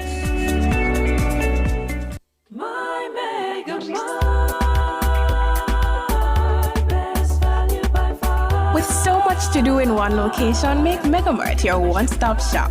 Pick up your groceries and houseware needs, grab a bite and pay some bills, fill your prescriptions and see the beauty products in our pharmacy.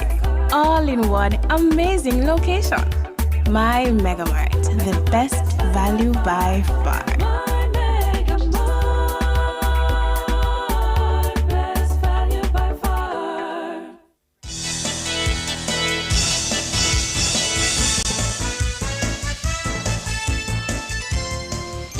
Good evening, good evening, good evening. Thank you so much for staying with us here on Nationwide at 5. It's time for the nation's business. I'm Ricardo Brooks. And I'm Professor Donna Hope. And we're turning our attention now to politics, yeah? For the year 2025, as it draws to a close, we're reviewing politics this year. And we have with us political commentator and founder and executive director at the Jamaican Association for Debating and Empowerment, J. Jermaine Barrett. We should be joined by President of the Jamaica Employers Federation, Wayne Chen, shortly. Jermaine Barrett, good evening. Hi, good evening, Ricardo. Good evening, Professor Donna Hope. Season's greetings, Jermaine. Season's greetings. Good to hear you. Yes. Happy Christmas to you, Jermaine. Thank you. Same to you, Ricardo. All right, let me start by asking you. First, I want your top moment, the biggest moment for you in politics of 2025. It was September 3, the election night, seeing the culmination of a hard-fought contest for Jamaica House that resulted in a victory for the Jamaican Labour Party and an acceptance of defeat by the People's National Party. But I want to zero in on that acceptance message by Mark Golding. I think it was so very dignified, so very, honorable and respectable. And I also want to move swiftly as well to the Prime Minister's sort of inaugural address. How, conciliatory it was, how he extended the olive branch and invited the opposition to form an important linchpin in the governance of this country to collaborate and to advance the mission of Jamaica. I just thought those were just high points in the political ecosystem of the country throughout 2025. And the low point? The campaign itself. I thought that many many a times the electorate was made distracted by this sort of pulling and pushing over what I consider to be misinformation, lies, mischaracterization of the Prime Minister oftentimes by an opposition desperate to win political power, state power. And I think that it distracted from what could have been more reasoned and rational discourse about matters of importance to the building of Jamaica. But Jermaine Barrett, I'm not sure if Wayne Chen has joined us yet, but moving beyond the high point that you identified on the night of the general elections, both party leaders conciliatory, accepting, and the inaugural speech of the Prime Minister himself, do you think that we have post-Melissa, particularly in that environment, have we fragmented any of the expectations that we had? Have any of those expectations been fragmented coming through that Melissa environment, post-Melissa environment, into the current timeline? We're looking towards the last week or so of a very busy year. Dr. Hope, Professor Hope, I think that what we've witnessed over these last 2 weeks is a robust and a sort of a democracy in operation. I think we've seen the opposition reflecting on, what exactly is Jamaica's perception of them by and large, and trying to be an opposition that is contributing to the improvement of systems that are important in terms of the governance, the administration, the accountability mechanism surrounding Melissa. The media have done a fantastic job as well, and you see how robust and rigorous the questions are, the polling of the administration to give an account at the media events, at the sittings of Parliament.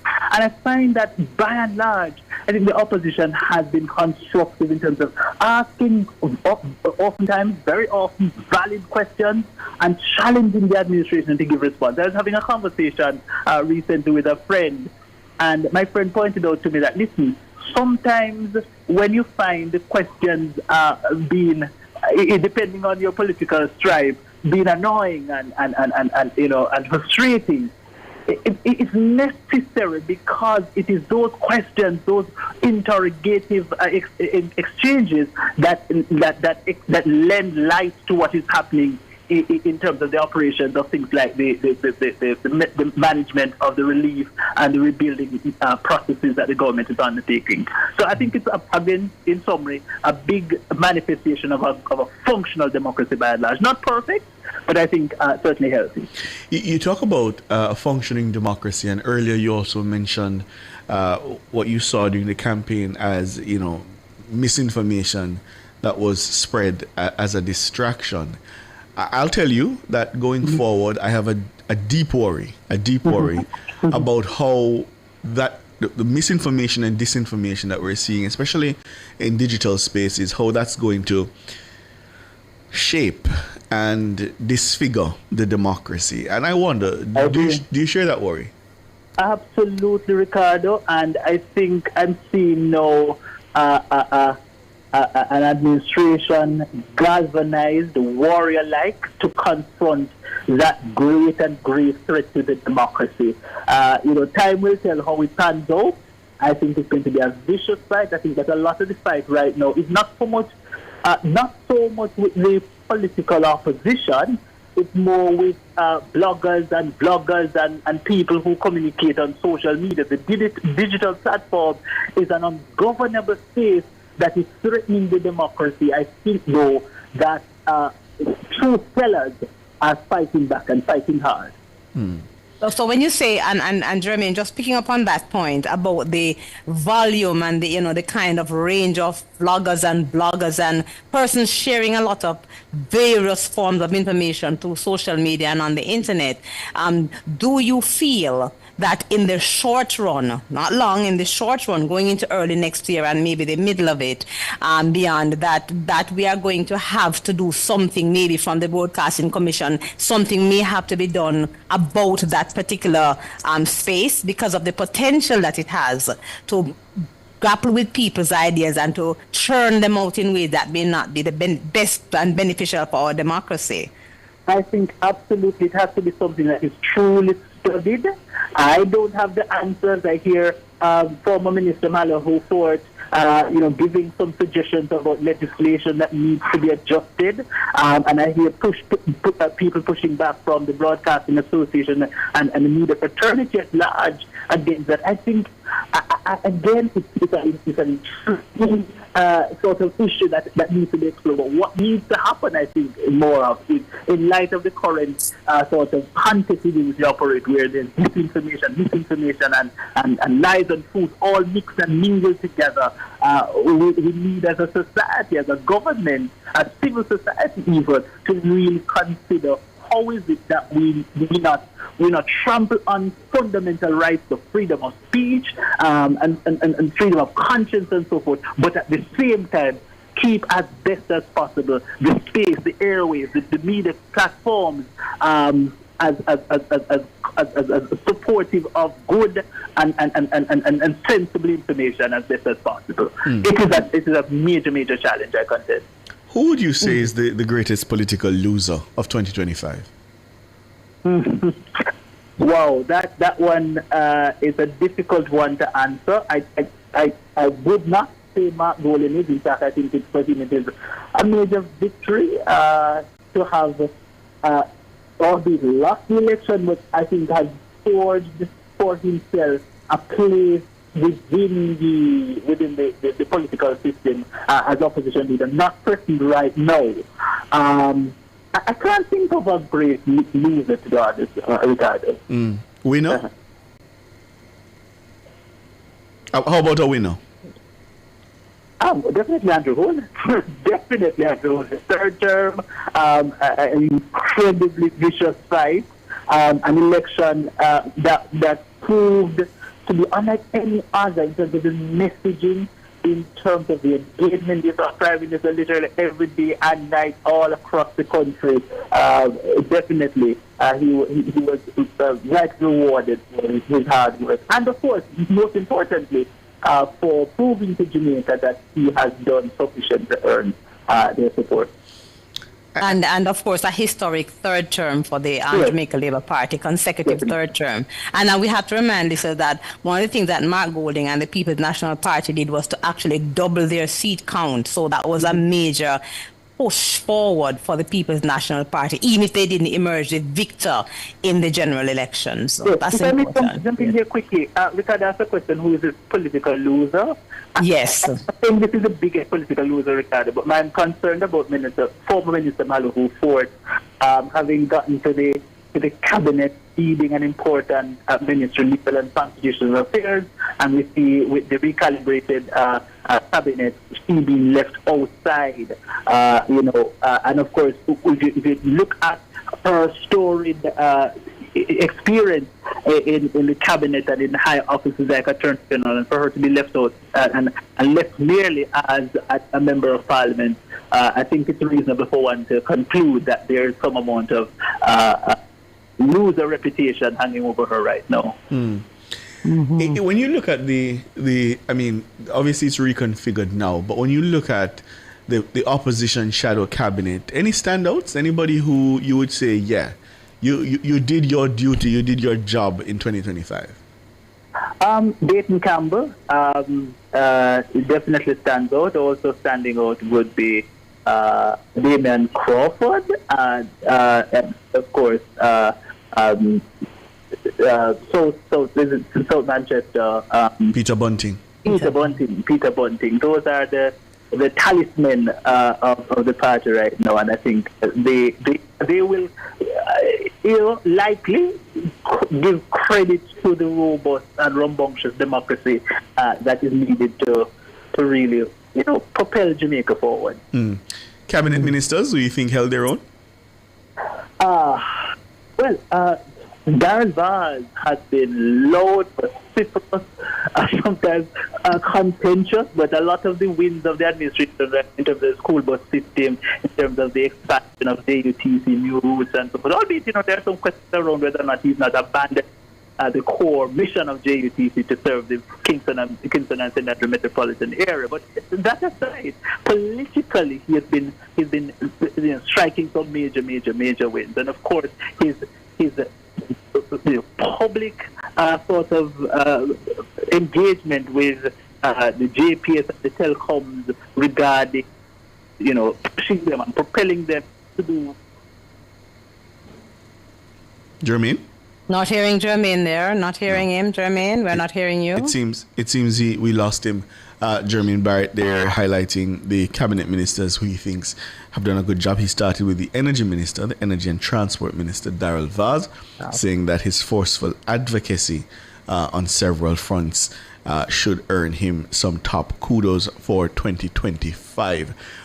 Prof, I hear you on the opposition doubling of its seat count, and it is a fact that they did double it, but I'm cautious about praising that, and I'll tell you why.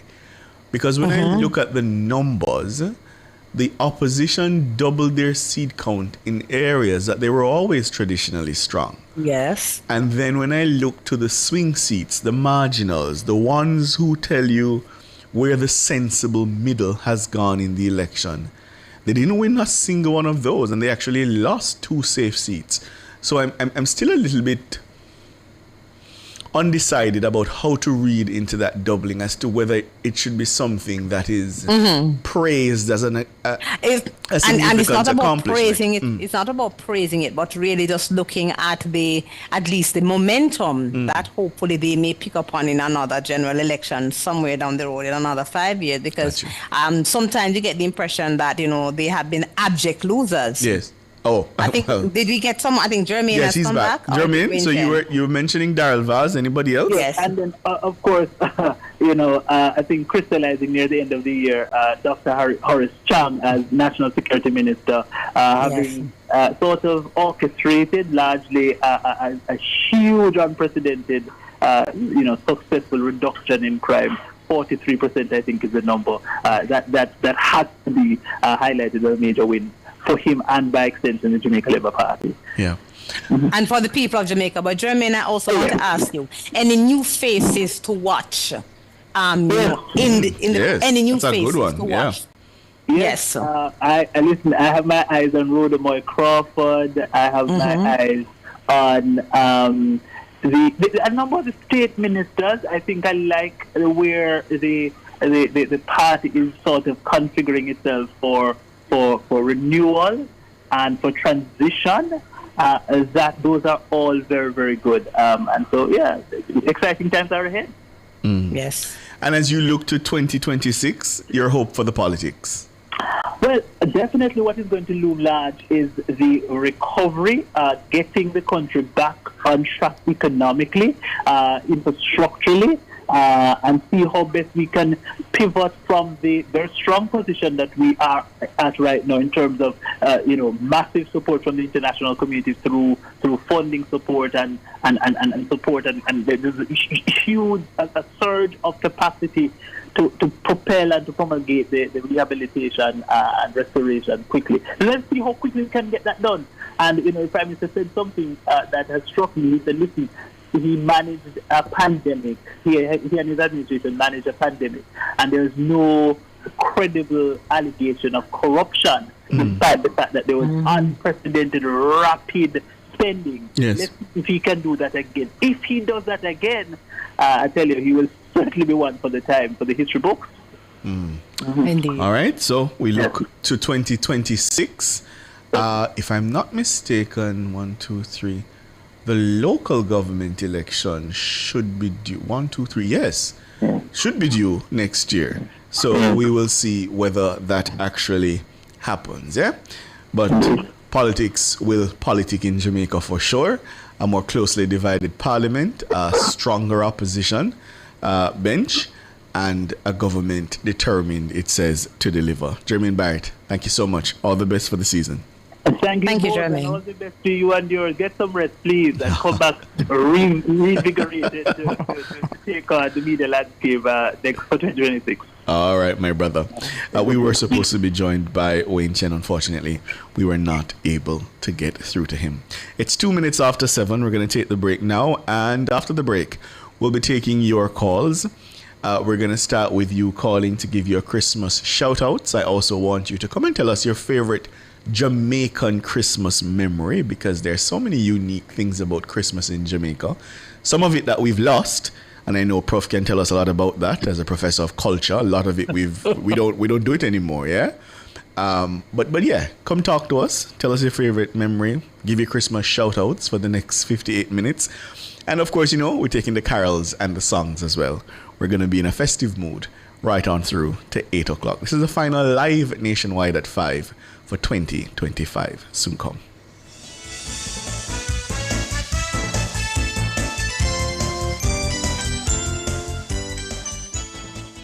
We know it's difficult, but don't lose hope.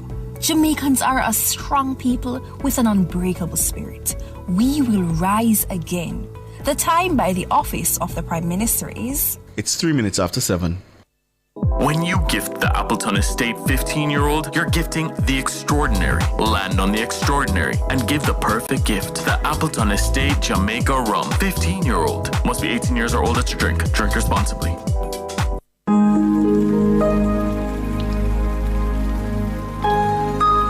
Season's greetings. Here is your invitation to join Oasis with Lloyd Gale, December 16 to 26 at 12:55 p.m. Listen to Music for Christmas, all toward a blessed Christmas season 2025. Oasis, December 16 to 26, only on Nationwide.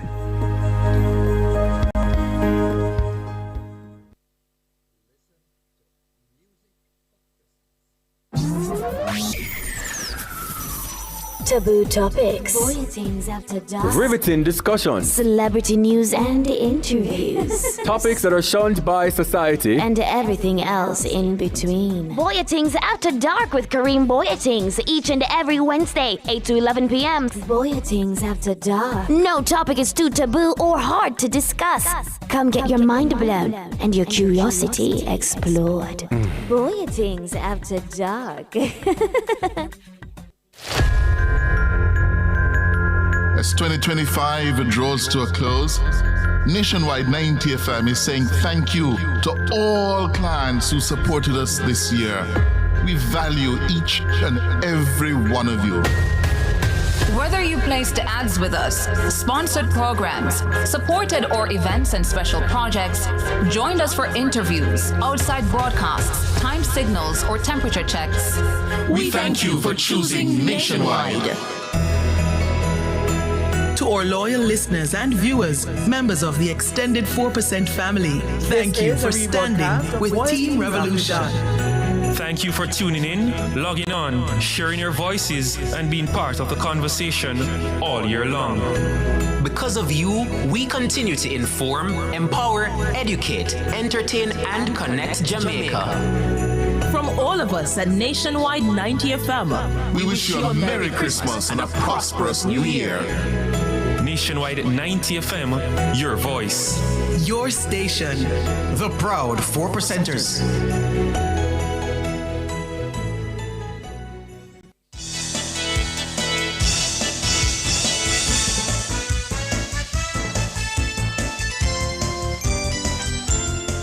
Six minutes after 7 bugs, I think we should start with Make the Christmas Sketch in a good mood. So, while you pull that up, Prof. Yes, Ricardo, yes. Favorite memory from Christmas in Linstead? Waking up on Christmas morning and my mother making eggnog, making it from scratch. Oh. And we have, yes, and we still do that. You make it from scratch with a real egg and all of this, all fluffy, and you drink that together. And then we spend some time making the Christmas dinner. That's always my favorite memory. Oh, always. You make the eggnog from scratch. I don't think I've ever seen it made from scratch. Yes, it's very. You take an egg, a real egg, and you break the egg open. You take out the little eye thing so it doesn't taste raw. You have to pick out the little eye thing, and then you put it in the blender with the milk, and you grate nutmeg, put a little vanilla, blend it up. It floats up. It's all lovely, very nice, warm. It has to be hot. Remember, warm. Okay. And it frosts up on your mouth, and it's very nice. And you sit. Yeah, man, your Christmas carols playing and look food thing and that's Christmas. Oh. Still good. All right. 630-937-124 618-6730. Bugs, make the Christmas country in a good mood, no? Yes.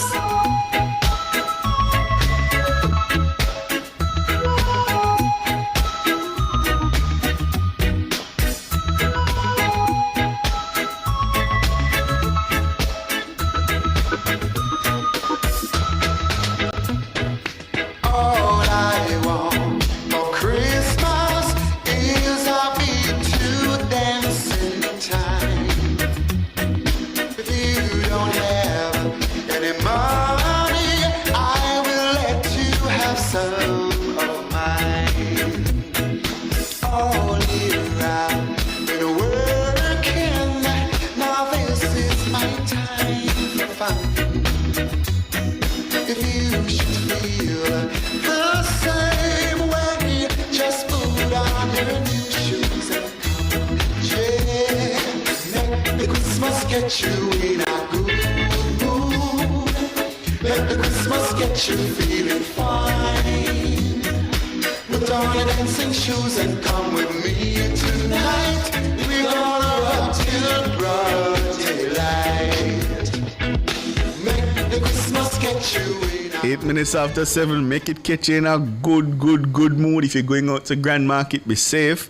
Remember to be vigilant and have fun. At least that tradition remains, Prof. Grand Market. Yeah. Yes, Grand Market. And remember, one of the other things we love, Grand Market in Linstead, big things, Yes. always big things. I said the people out in St. Anne, Brownstone, preparing themselves for Grand Market. Big things. It probably start by now. Big things of Grand Market. After she's always a bashment and other parts And in Crossroads. Jamaica. Serious And Grand downtown. Market is a really lovely activity. But as you say, Ricardo, you have to make sure other people are at work while you're out there having fun. So secure your money, secure your money. Absolutely. Yes. Be safe. Who Alric. we have with us? Alric is up first. Hi, Alric. Season's greetings. Merry Christmas. Merry Christmas to you, Prof. Ricardo, Merry Christmas to you. Happy Christmas to you too. My memories, waking up by 5:36 and my grandmother put the sorrel for soap and overnight and we help her sweeten it because the cake or the pudding do already. So before 6:30, 7 o'clock, man, we are get sorrel and cake or pudding, man. Ah, yeah. Nice.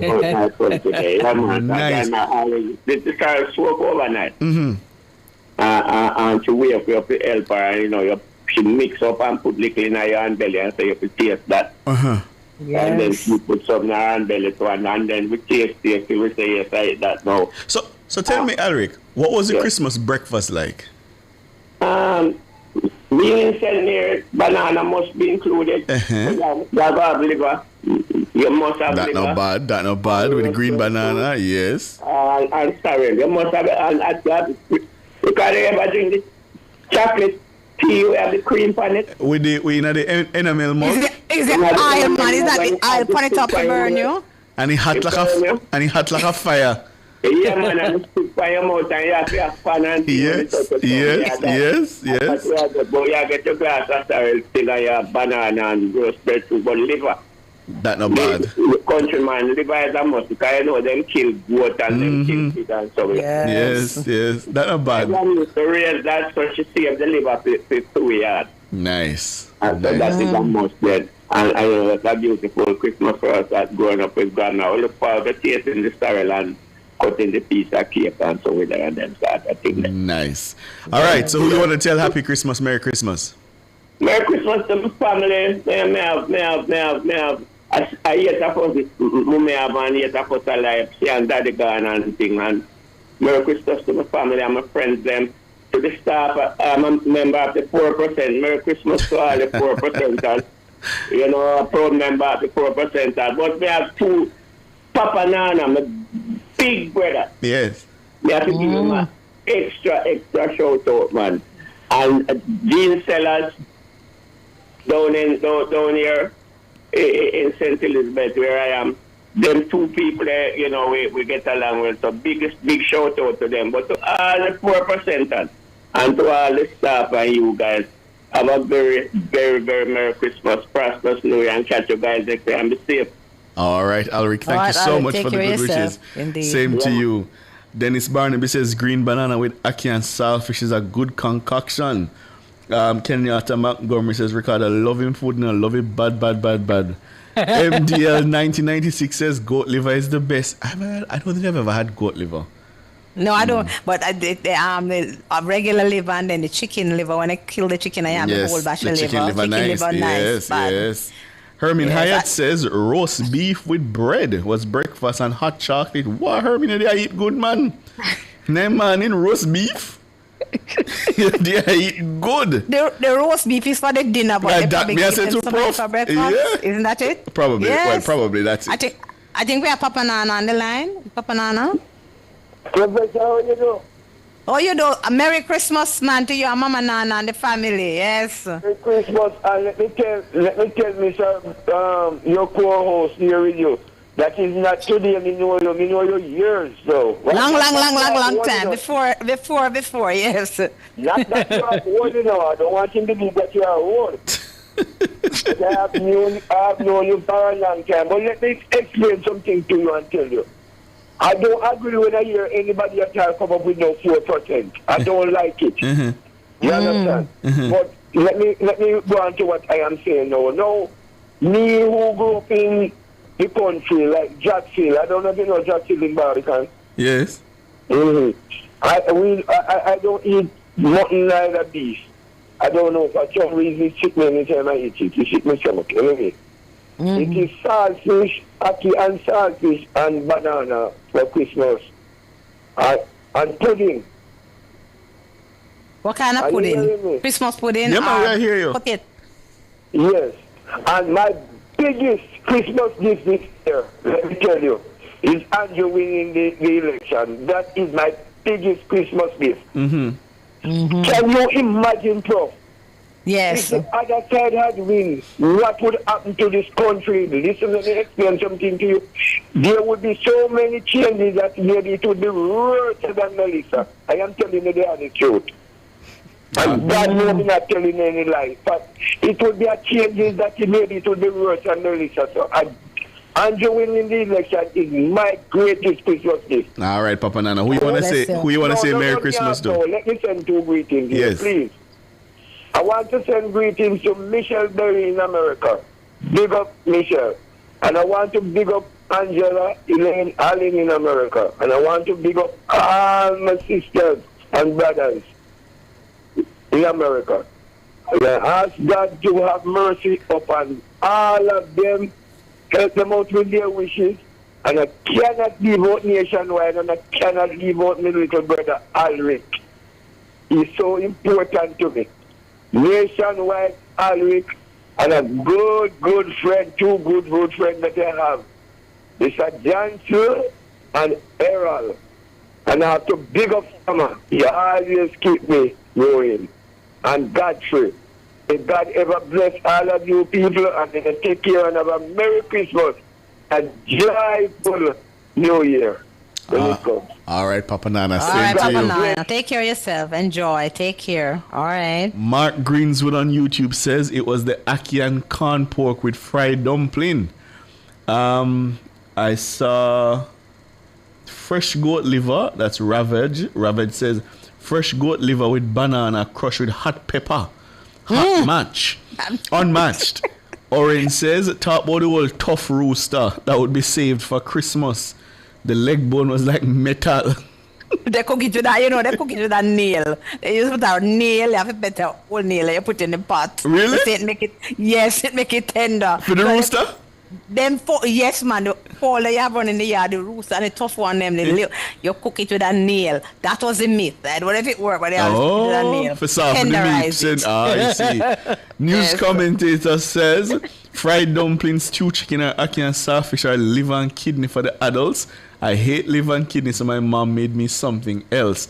Leroy Rotty says roast beef with bread is for the days after Christmas, not the Christmas morning. Corey B says goat liver, fried breadfruit, fried dumpling, and chocolate tea. And Howard Morrison says, what's with this 4%? Howard?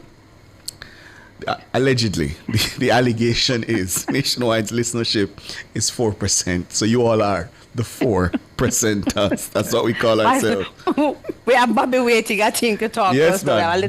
Bobby. Bobby around there. Bobby, welcome, Bobby. Season's greetings. Merry Christmas. Yeah, season's greetings. Before I tell you my favorite dish, although I am a vegetarian, I just want to say big up, Merry Xmas to the Nationwide crew, and I just want to say thanks to Nationwide to let me sometime, speak my political mind on the air to the nation. And I want to say Merry Christmas also to my son and all my godchildren and my adopted children. If I start calling names now, I would get myself in trouble because it is a whole lot of them, right? So I cannot call no names, right? And also, I want to say to the people of Jamaica that coming next year, they have to bear with us because we are trying to, build back the life of those people who are affected by Melissa. But you will see brighter prosperity coming next year. My favorite dish is bungu rice and peas with my vegetarian delight. That is a healthy piece of dish, So when you eat that dish, oh boy, I tell you. And I also want to touch George. Yes, when you eat that dish, George, just drink some strong ginger tea with it. George not like ginger. You go on, Bobby. Merry Christmas to you. Have a good one. Take care of yourself. All right. Barbara Ellington says, I roast my beef and prep my ham from today. So on Christmas morning, I usually have 2 slices with crown bread and real chocolate tea. Auntie Barbara, that sounds lovely. Faithful. Good afternoon, Professor. Good afternoon, Ricardo. Happy Christmas. Season's greetings, Faithful. Yes. I just want to say Happy Christmas, prosperous New Year to everyone. In particular, my family, wife Claudette and Asher, my daughter, all my aunties, uncles, brothers, sister, all my extended family. God bless them, and I give God thanks for the family that I have. We all get along well, and I give God thanks and glory for that, and for my extended friends on the platform of Nationwide. I cannot say it enough. You guys have created a platform that everyone could express themselves, and for which I am eternally grateful. And for the coming year, God richest blessing. Thank you, Faithful, and the very same to you, my brother. Yes. Bugs Corey B wants to hear Someday at Christmas by Stevie Wonder. Yeah? 630-937-124, 618-6730. Those are the numbers to call. We're taking Christmas greetings. We want to hear your favorite Christmas memory, your favorite Christmas breakfast, dinner, whatever it is. Come share with us. Michael. Hi, good evening, sir. How are you? I am good. How are the Blue Mountains? The Blue Mountains good enough, cause right now the time get cool. Nice and cool up there, man. Yeah, man. The air's supposed to crisp and fresh. Yeah, tell you, man. Oh, God. Up there, nice, man. So Michael, what you doing for the season? How you celebrating for the season? And what are your memories? Because that's what Ricardo wants to know. Well, like first, so never just demonstrate the family and thing, over the Christmas season, so all different type of food I go run things, Mm-hmm. Yeah. All different type of food I go run things, and I want to send greetings to the whole Nationwide family. Mm-hmm. Yeah. All right, Michael, I appreciate it, and you have a good Christmas, all right? Yeah, man. I wish you and the daughter the best. All right, my brother. All right, Michael. Thanks. Same to you. Take care of yourself and your family, indeed. Michael. We have Michael. Michael is a man of few words today. Michael Clark on YouTube. Prof says Christmas morning breakfast is ackee and saltfish with soft yam. All right. Where you were like that ackee and sausage and liver battling to see who go and get first place for the yeah, Leroy. ackee and sausage and liver, you know. Leroy wrote, he says Christmas morning breakfast normally consists of some sort of white yam, stew beef, ackee and saltfish, fried dumplings, and some nice green callaloo with coffee or chocolate tea. No man, only I eat good. That's some good. Only they eat good Christmas morning, man. My gosh. And that is some strong food. food. The whole day going full of food. You understand? Cereal and cake and gungo rice. I remember Ricardo.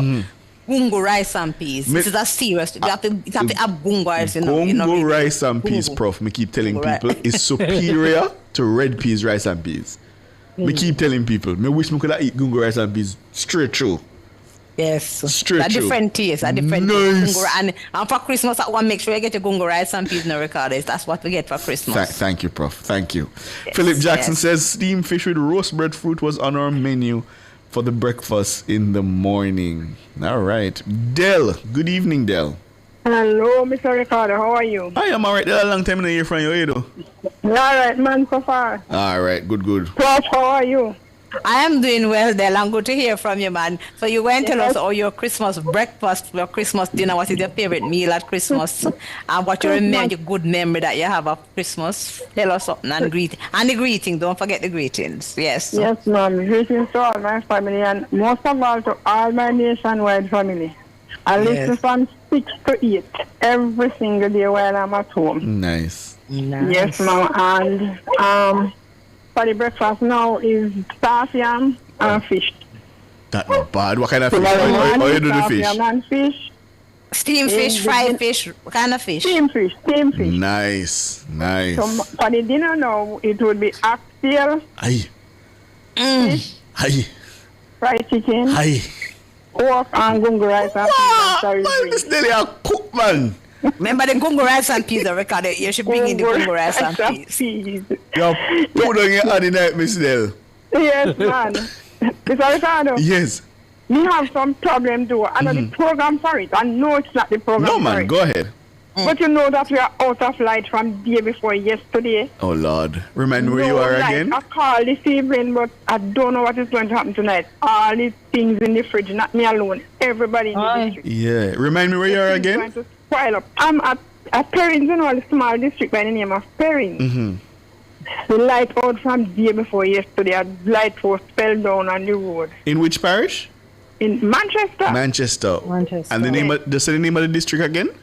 It's Perrins district. Perrins. You would come from Mayday, come straight down. So JPS, Perrins district in Manchester, coming from Mayday.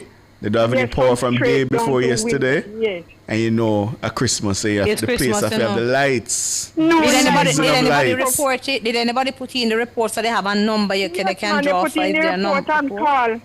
Even me call and the gentleman tell me that he cannot do anything for me. I must look for the app and call Kingston. Oh, Lord. And we are out of light and the fridge them in the district is full of meat. Yes, I can imagine. Yes. Pluck chicken, fish, pork, beef, everything. Everything. All right, So I don't know Mr. if they are listening. Yeah, man, we're going to try to put out a request to them, Perrins district in Manchester, and see if they can get you some power, all right? Yes, sir. Thank you very much. No and you and problem. Prof have a wonderful Christmas. You and too. Happy New Year when You they too, come. Miss Del. All Yes, right, and I take love care. all Enjoy of you. yourself. Love you too. Yes, ma'am. You too. All right. All right. Bugs, someday at Christmas?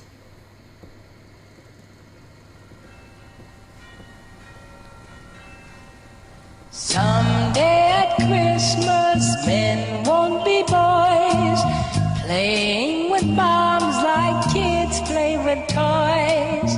One warm December, our hearts will see a world where men are free. Someday at Christmas, there'll be no wars when we have learned what Christmas is for. When we have found what life's really worth, there'll be peace on earth. Someday all our dreams will come to be. Someday the world will men are free. Maybe not as hard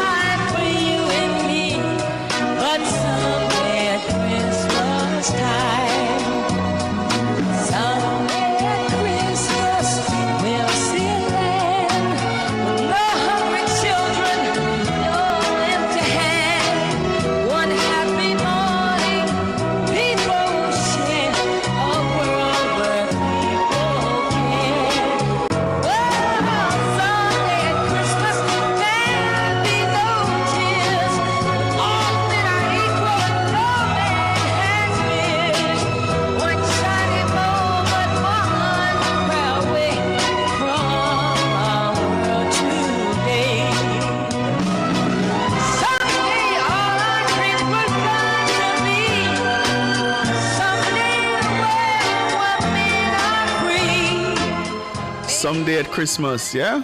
We continue to hope someday at Christmas. PB wants Boney M, Oh My Lord book, so you can pull up that one. Boney M, Oh My Lord. And next up, Dawn. Hello, Dawn. Hi, good night. How are you? I am great. I'm celebrating life. Good. I'm just great. Okay, I am just putting the lighting on my Christmas tree. Yes. And I heard the conversation. I said, you know what? I need to call. This is the first time I'm calling. Welcome. Welcome. Lovely. Say something before I talk about the Christmas. Can I tell you something? I just want to say you guys are doing a fantastic job. Thank you. The first time I started listening to Nationwide, I was driving on my way to the country and browsing, Yes. to hear something, because I was listening to music, hardly listen to radio. And I was browsing and I got hooked on, I can't remember the conversation Cliff Hughes was having. And let me tell you something. I've never stopped listening to Nationwide since. Happy to hear that. Yeah, I bought a little transistor radio for Melissa. And I have it on my little desk outside. Yes. And every day it is on Nationwide when I go in the car. It is on Nationwide, everything. Anyhow, but so, fantastic job. Thank you, Dawn. Don't stop doing what you're doing. I find you guys very, very, very, you're not narrow-minded. You address issues. I remember I was talking to a friend and she told me peer labor had called Nationwide. I said, but I don't know if that is so. It might be so, but when I listen to the conversation, you learn so much from you guys. George, Cliff, you, all of you guys. Thank you, Dawn. Thank you. Thank you, Dawn. I'm telling you, I might not be around to hear, but you guys are going to be, it's a Nationwide. It's going to be the radio station that people talk about. I might not listen to it because I'm not young, but I am telling you, you guys have a far way to go. Anyway, let me go back to the real thing. Christmas to me, you see, it is amazing. It's not the food I remember that much, because I know on Christmas Day, we usually have it must be liver with green banana, and that liver would be the goat liver. Because remember in the country, we don't eat cow liver, No, man, it's when I came to town, I realized the liver and cow can be eaten. We had goat liver with green banana and chocolate is a must. But the food that we usually eat on Christmas Day is the meat that we would have had all through the year. So for me, there was no novelty to the meat. Yes. You know what I look forward to? Yes. Let me tell you something. The Christmas cake. Let me tell you something. Remember, you get the Christmas cake once a year, And listen, in those days, when Mommy baked the Christmas cake, you get a slice on Christmas Day, and that slice will be served to you with your aerated water. We call it soft drink now. In those days, it was luxury. Luxury. And as children, it was the highlight for us at Christmas. And the little doll that we used to get. Remember, we were poor, so we couldn't buy my mother couldn't buy the fancy one, right? Yeah, the one that don't wear no clothes.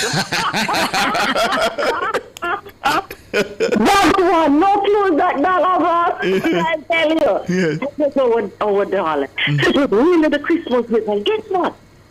Let me tell you something. On Christmas Day, when you get your slice of cake with your bottle of aerated water, and the glass, and it was a glass bottle down. The bottle was made out of glass, right? Yes, man. When I know yes, the aerated water bottle made out of glass. Yes. Oh yes, man. It's what age? It's who the stock in the life. I'm fine talking about stay over there with that. But I know that bottle. Yeah, man, the glass bottle one, no plastic bottle thing. Yes, definitely. And listen now. Yes. This is the meat of everything. You see, after you get a slice of Christmas cake and aerated water, it was the rest of the cake put into the cabinet. In the cabinet? Yes, man. Oh. The cabinet where you keep your pretty cracker and those things that only come out once when I'm Special occasion. Yes, man. Yes. And listen to me, my mommy used to lock up that cake in the cabinet, you know. And let me tell you something. Oh my God, I can't forget it. When we were sweeping out the house, you know, we don't use broom, you know. You have to go down on your knee with the cloth and sweep. Oh. And yes, man, you stand up and use broom, you crazy? You have to go down on your knee with the cloth, you have the cloth and you sweep. And let me tell you, every pass I pass that cabinet, the cake smell will kill me. And you can't touch it. Oh, I tell you, that was my fondest part of Christmas. We can't touch it. Yes. The smell would, and look here, to date, I don't know if it is the scarcity of the commodity. It was so nice. But today, the taste of that Christmas cake, that mommy cake, lingers in my midst. Trust me. That was my Christmas, man. It sounds like it was lovely done. And she had graphic memory, right? Yes, you know, all of that. yes, to remember it so clearly. Hold the memory very because guess tight. what? Yes. When I talk to my sisters abroad, we talk about it and laugh. Yes. And listen, Ola, she used to have the wine. You remember the wine, Wincarnis wine, the Wincarnis wine? I remember hearing about it. Yes. I remember hearing about it. In the green bottle? Yes, man. Yes. So Christmas, that I preserved it. Oh. I'm laughing until I choke. No, it sounds lovely, Don. It sounds lovely. It was fun, man. The Wincarnis tonic wine and the cake and the Eric water. Yes. Love it. All right, so you have a very happy Christmas, Don. Very, very happy Christmas. Thank you guys and Thank all you. the fans of Nationwide and for all my friends who recognize the voice because they're going to call me Dawn. I hear it. Merry Christmas, everyone. Thank you. Thank you, Dawn. Thank you so much. And thank you so much for your support. Thank Enjoy you. the Christmas. Yes, lovely memories. Bye-bye. Oh, yes, those are lovely memories. It sounds like such a simpler time. Yeah, nobody was...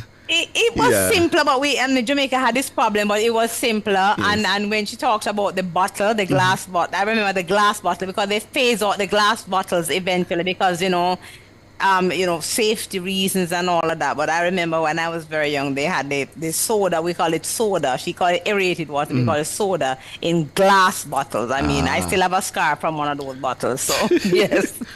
All right, I have Senator Shireen Golding Campbell is up next. Good evening, Senator. Good evening, Ricardo. Good evening, Prof. Season's greetings. Merry Christmas, Senator. Merry Christmas. Yes. Thank you so much, and a very blessed Christmas and Happy New Year to you and your families and the Nationwide family. Let me ask you, Senator. Let me ask you. Growing up in the Golding household, what was for Christmas breakfast in the mornings? Wow. I don't have a lot of memories about a Christmas breakfast because Christmas morning, Daddy was always gone. Oh? He was usually gone. He usually went out to the last hurrah for his constituency and his people. So we would wake up, we might open some gifts, and then he would go off for a bit. And then in the afternoon now, the family, and not just the immediate family, but the wide family would gather. Yes. So we would usually head up to my grandmother, my paternal grandmother, who I call Gaga. We would head up to Gaga's, and the three brothers and their families would gather there. And sometimes we would go to the country, to Monique, St. Anne, where my grandma and grandpa Charles were. And that was a bigger family gathering. So, but it was usually an afternoon thing, not so much a breakfast. Got you. Oh, yes, understood. And it's the same it's the same now. So we're not having breakfast tomorrow, but everybody's gathering by tomorrow afternoon, and we're gathering in prayer and thanksgiving and love and just touching in with family that perhaps we haven't spoken to for a little while. And cooking up a storm? You cooking, Senator? I am. I am doing all the starches, and Grandpa Bruce is doing all the meat. Oh, And- former and for Prime Minister food- Golding is in charge of the meat. Yeah, well, he usually is, you know. Certainly he has been for the last several years. And Uncle Stephen is doing some of his African cuisine. So, and we have friends and family and people who are not family or friends, but who we want to fellowship with tomorrow, who will come and partake. And we will do that in prayer and in thanksgiving. Excellent. Sounds But I excellent. just want Sounds to great. say, Yes. you know, to my wider Jamaica family, my prayer and my wish for my country this Christmas and this New Year is that we really do recover stronger and in a far more resilient way. Yes. That in particular, that our Prime Minister continues to experience good health and benefits from God-given clarity and discernment, because listen to me, that's a really tough and unforgiving job. Yes. And I have to mention to you that one of the things I do remember, Ricardo,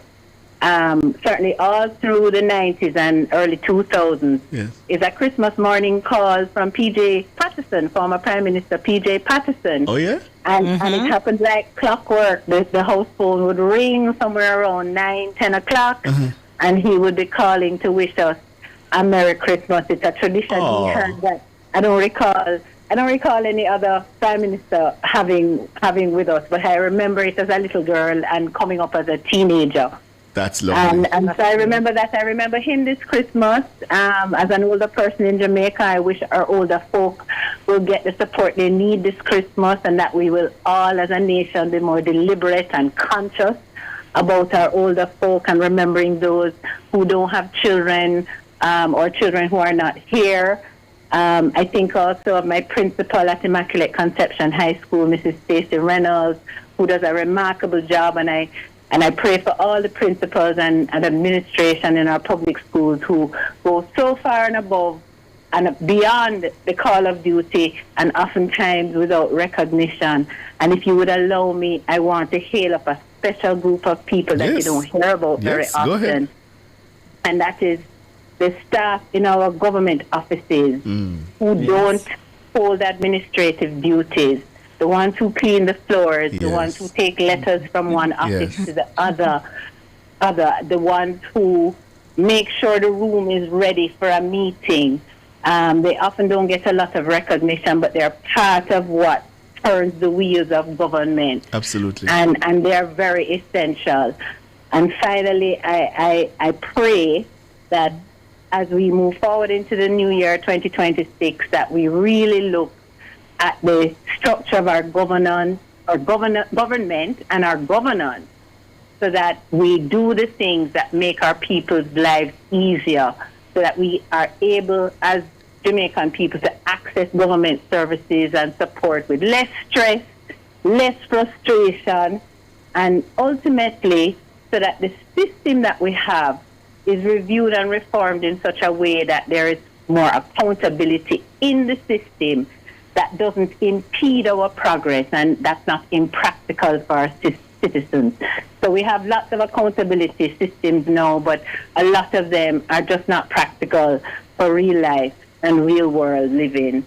And finally, I'm bigging up Nationwide and the master, Sir Cliff Hughes, who is my colleague Capricorn.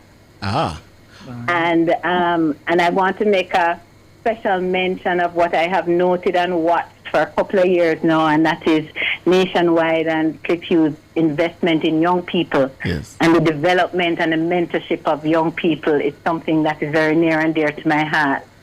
And I want to congratulate Nationwide for doing that, for keeping young people in focus.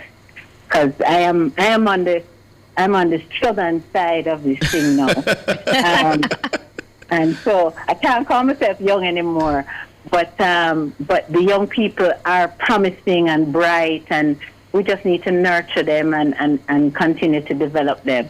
So I wish you all good curry goat, good chicken, good rice and peas. If you find the gungo, some people never find the gungo this Christmas, but for those who did, enjoy the gungo rice. And for those who don't have and will not have, please stay strong. I hope those around you and near you will share the love and share the family. And God bless you all. We have been through so much this year, but we are stronger, better, more resilient, and we will prevail. Jamaica will prevail. God bless you all so much. Thank you so much, Thank Senator. you so Happy much, Christmas Senator. to you Thank too. you so much. And God bless you too. Thank you so much. God bless. All right, Senator Shireen Golden Campbell, they're offering greetings to the country. 630-937-124, 618-6730. Carl, they've been asking for you. Happy Christmas, sir. Ricardo. They have been asking for you, it's true. Ricardo, all right. Because I hear my fans them on social media. Yeah, about your fans? Yeah, thank you Carl very said much fans, for yes. sharing. But I just want to say something before I forgot. Mr. Tom Tavares Finson, he's a man who loves sweet yam. And a gentleman said, tell you from Christiana that the person who always come and purchase a yam for you, he been looking for that person indoors, and you know, I don't know if I broke your where you can come buy sweet yam. That is the message we get, and that is the message I deliver. Oh, boy. Ricardo, Yes, I sir. get that type of message, I deliver it. I hear you. Anyway, Ricardo, I am very happy that I am a part of the 4%. Because what a lot of person doesn't understand, Nationwide take over fully from Mutty Perkins. If you listen to Mutty Perkins, you must learn. And that is what with Nationwide. And I thank you very much, Ricardo, for some very robust discussion we may have sometimes. Yes, sometimes, true. True. We don't always agree. Sometimes we don't agree, but you never cut me off. I can't say that to you. Sometimes they harsh, because you know how me see already. Yes. But me thank you very much. But Ricardo, I'm not a meat man, so we have 2 snap fish. Okay. And I'm afraid it doesn't eat meat none at all. So two snapper. 2 snapper. Nice. You know, gungo rice and peas. Me not really like gungo rice and peas. No, Carl, gungo rice and peas, nice, man. You have to be more gungo in a rice more than rice. And gungo me I eat, not rice. Okay, I eat gungo and rice, not rice and gungo. Right. All right. Thank you very much, Papa Nana, Cleveland. Long time I don't hear from Cleveland. Come like the England pound, I'm kind of choking father. They don't hear nothing from him. But me have big up my friend Cleveland. Me have big up myself, Mr. Johnson. All of them, Papa Nana. Boy, we almost live to see our biggest thing, Ricardo. Y'all left me talk, me say, Jamaica is safe today. Certainly safer. And come next year, Mr. Bunting, come next year, you will hear from me, sir. I want to put you at the front of the line. I'm gone same time. Goodbye, Carl. Happy Christmas. You love us, George, Jimmy. You love us, George. All right. Happy Christmas, Storytelling man. That the man that know everything in life. But brush you say a coconut brush you to have a cut and shine the house and the glass. I have to wash 2 times before Christmas when we dark country. Oh, all right. All right, Carl. So we find them on social media next year. We're there. Fans All right, Carl. 630-937-124, 618-6730. PB, Bugs is not finding a song, you know. William. Good evening, Ricardo. Good evening, Prof. Good evening, William. Merry Christmas. How you do? Same to you, people. Well, giving thanks. I am here. Yeah, my Christmas breakfast in the morning, back in the years ago. You are not getting your breakfast without your hockey and saltfish. Yes. You get your roast breadfruit. Yes. And you get your hard to beat, at least 2 slices of your hard to beat. What is the hard to beat? Bread. The HTB bread. Oh. HTB mean hard to beat. Oh, I never know that. Oh, I definitely didn't know that. I used to say it, but I stopped. There was an ad, yes. Yeah, man, that time Anatomic was the talk of the town, man. Also, right, if you don't get a slice of the Christmas pudding, you can get a dukuno also with that, with your hot chocolate tea, but you can't put that in your mouth, you know, you have to watch that. It's hot. You have to watch that, Yeah, man. And after we done that, man, we're going to River Sea. Parents nice again till the evening. Where you gone? In the River Sea. Oh. Yeah. So what you're saying? You leave all of the work and gone, and then come back for the dinner? No, man, we do all of Christmas up, man. You see, I like this evening today. Yeah. All of what we do after when everything done, man. Spick and span, man. Water carry, yard clean up, wood carry, everything done, man. Okay, so you do your part and you come back for the dinner when you done go see Right, the river. right. Yeah, man. You know, again, going to joke, I never forgot this. Do you know when Learner Shop is on our South Parade? And who? Learner Shop. Learner Shop? No, I think so. Well, you know it was Puff. I tried. It was near Woolworth. Can't No, remember. man, right at South Parade, there, so next door to Peter's Lane, there, so cross from the Portmore bus park there. Oh, Almost out a big tree. Mm-hmm. Anyhow, one Christmas, they put up a Santa in there and sit down comfortable. So yeah, this is a school boy now. I'm about 8, 9. I don't think him older than 9. And him pass on about 3 times and he look good kind of wants to know if it's somebody or a statue. Mm-hmm. And he man look and he can't understand who is Santa. Mm-hmm. I'm not telling him, you could stand up and see and cut Santa back. We say, down to the boss, I feel laugh. Oh, no. Oh. Can I try to see if Santa real? Exactly, Oh, exactly. Don't himself and go into it and this is Santa jump up and run, you know. Oh. You was testing the goods, but yes. Right. Testing the goods. In those sure, you know, if it was real Or what. not, yes. You know? Mm-hmm. But it also was a joke to everybody, you know. All right, William, well, you have yourself a happy Christmas. Yeah, man, and same to you, same to Nationwide. And before I go, Yes. greetings to all of my disabled brothers and Yes, sisters. Them. absolutely. Right, and I give thanks that I be a good mouthpiece for them. You definitely have been, for sure. Yes. All right, William. Yeah, man, have a good one. Take care of yourself. Yes, Chris indeed. Mullings wants to hear Gee Whiz, It's Christmas by Carla Thomas. 630-9371-24-618-6730. Dawn, is this my Dawn? Yes, man, this is your Dawn. Hello, And Dawn. How are you? Evening. I am thankful. And how are you? How you keeping up? I'm all right. That hug is still with me. Okay, and I hope to give you more because remember, I'm from the east. Yes. Wise men came from the east. Yes, indeed. But you're saying, Bud no fly and pick me walk. Bud no fly and in Pitney walk. Okay. Yes. I would sit and listen to Sherry Golden Candle every day, any day, Oh, any time of the she's day. brilliant. Absolutely brilliant. Bud no fly and pick me walk. Absolutely brilliant. She is. You not wonder whose studio she coming out of. That she coming out of the Bruce Golden studio. Yes. Yes. Yes, and he's such a good speaker as well. So I really want to big up Nationwide. Yes. Nationwide give us a voice. Yes. Can you imagine? Nationwide give ordinary little me a little down a voice. And I am so grateful. I really love Cliff Hughes, and you know, he's also cute fan like myself. Yes, we are good people, if I say so myself. But one of the things I noticed with Cliff, he has an eye for beauty, bright people. Yes. He pick them out.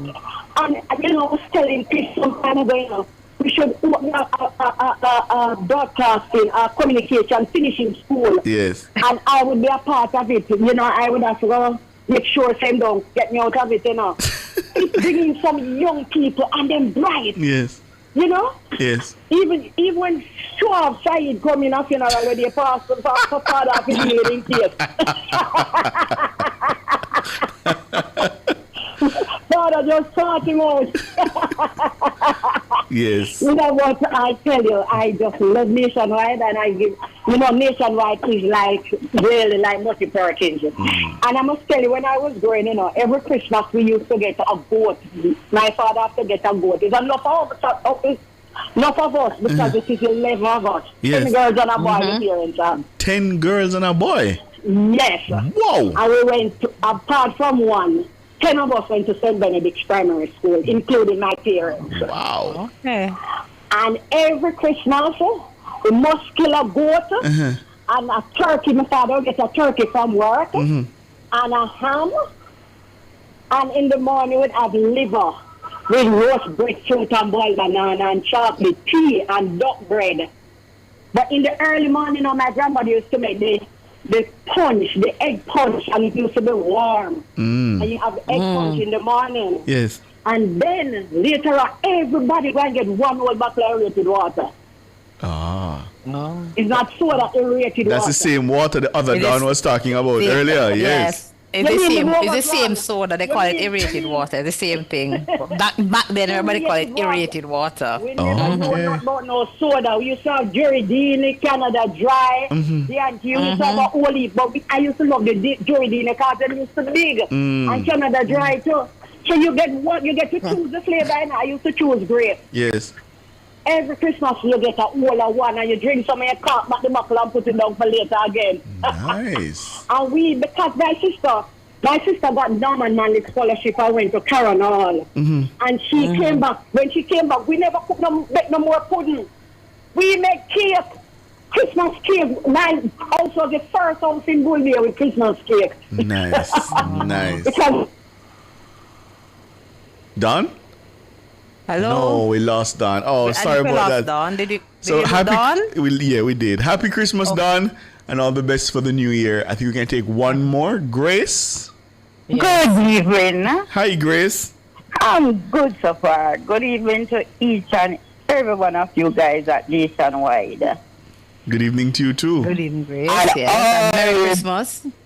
Thank you. Same to you and all our YouTube family. Yes. Well, for my Christmas now, the first thing we have to do when we wake up, we have to clean the house. I don't know the entire day you have to put up on the floor with your coconut, With the coconut brush and the red polish. and the red ochre. And we have to clean what we done when it's red. Then now we can get the little chocolate tea, the roast breadfruit and the liver. Yes.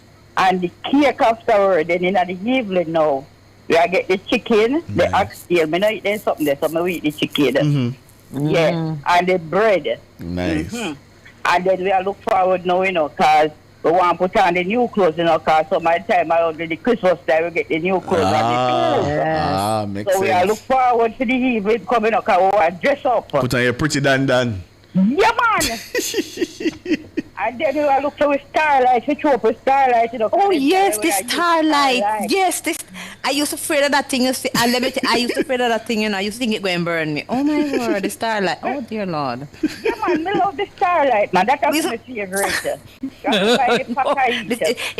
We still have, the people still have that. Is that the one that you hold with the stick? Yes, yeah, man, they still have it. Yeah, man, they still have it. They still have it. Me, yes, that thing, pretty. Man, that thing was Christmas. so pretty. Yeah, man, in a them time the Christmas is nice, but it's not really nice again. Why you say so? Why? No, because first time you could have go out and when you go out, now you stay out and you not feel look around, now when you go out, you feel say, boy, me going in no car, me not too want not raise up or anything up. Yeah, you feel look two side. Yeah, and that's why it's so. You not enjoy it again. That's why it's so important for us to ensure that we maintain this momentum in getting crimes down and keeping them down. Exactly. Yes. Yeah. Yes, absolutely. Well, Grace, have a very, very happy Christmas and all the best for the new year.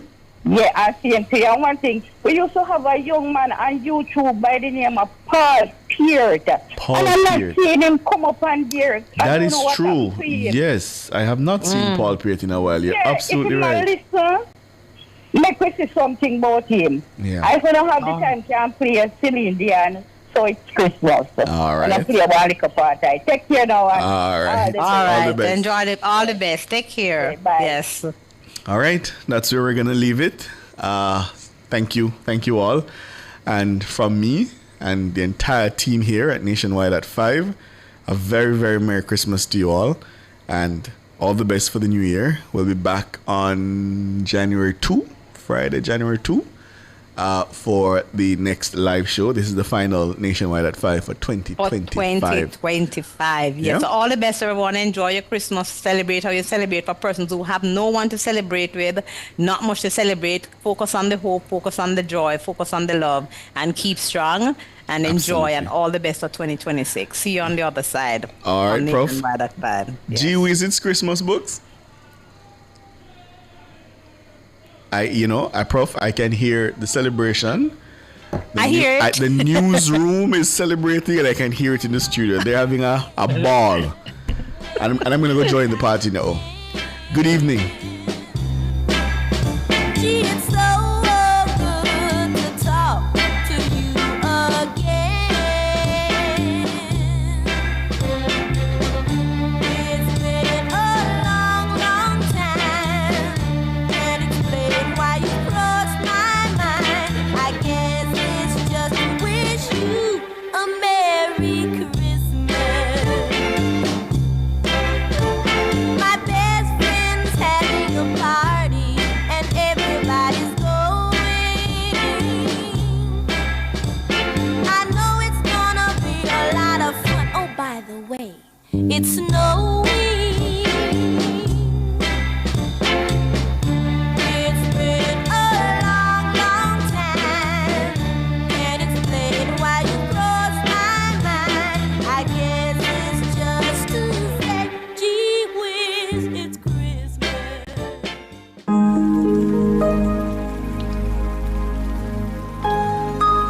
Season's greeting